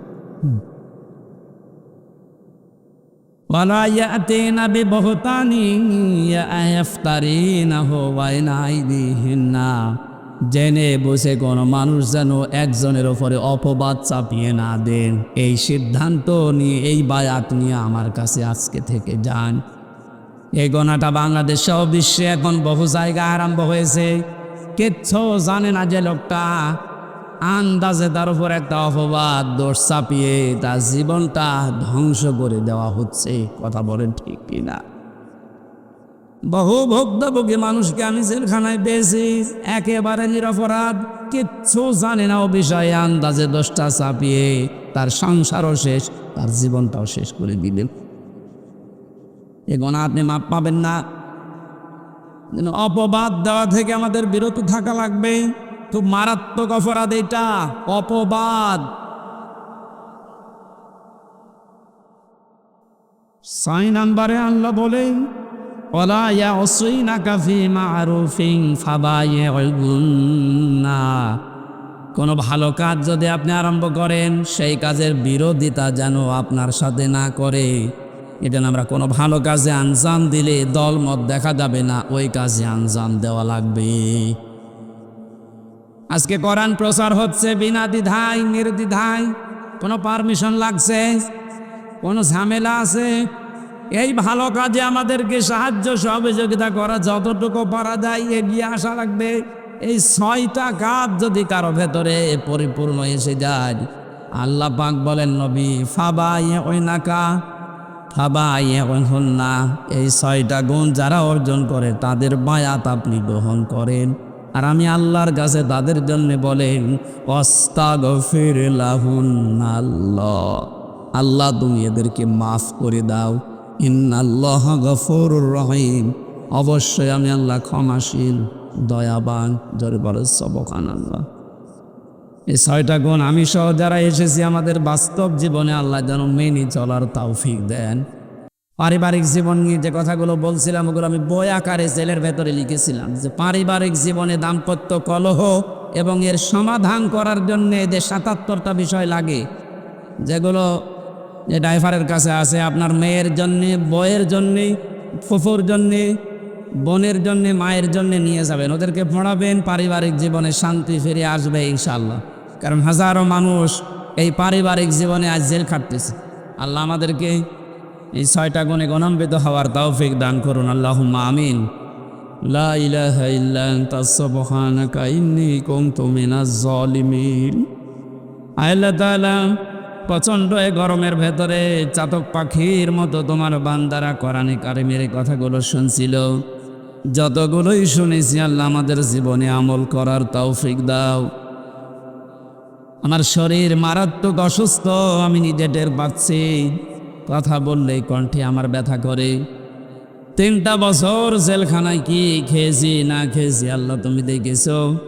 আমার এখনো পর্যন্ত শরীর স্বাভাবিক হচ্ছে না, বহু ডাক্তার দেখিয়েছি।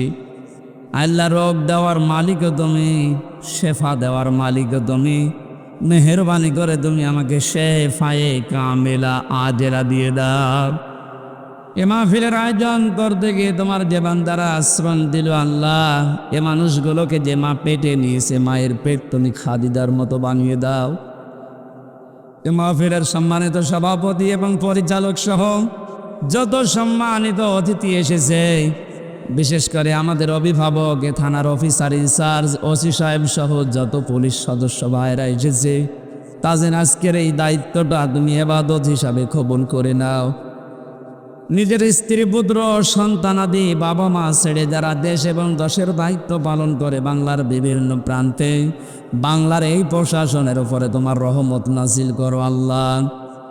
যে কয়েকটা সালেমের জন্য আজ পুরা প্রশাসন বাংলার মানুষের কাছে কালার হয়ে গেছে, আল্লাহ আবার স্বাভাবিক অবস্থায় এদের জীবনটা ফিরিয়ে দাও। মা বোনদেরকে পর্দায় থাকার সুযোগ দাও। আল্লাহ তাআলা আমরা অঙ্গীকার করেছি, ওয়াদা করেছি, যেগুলো মেহেরবানি করে এগুলো জীবনে বাস্তবায়নের সুযোগ করে দাও।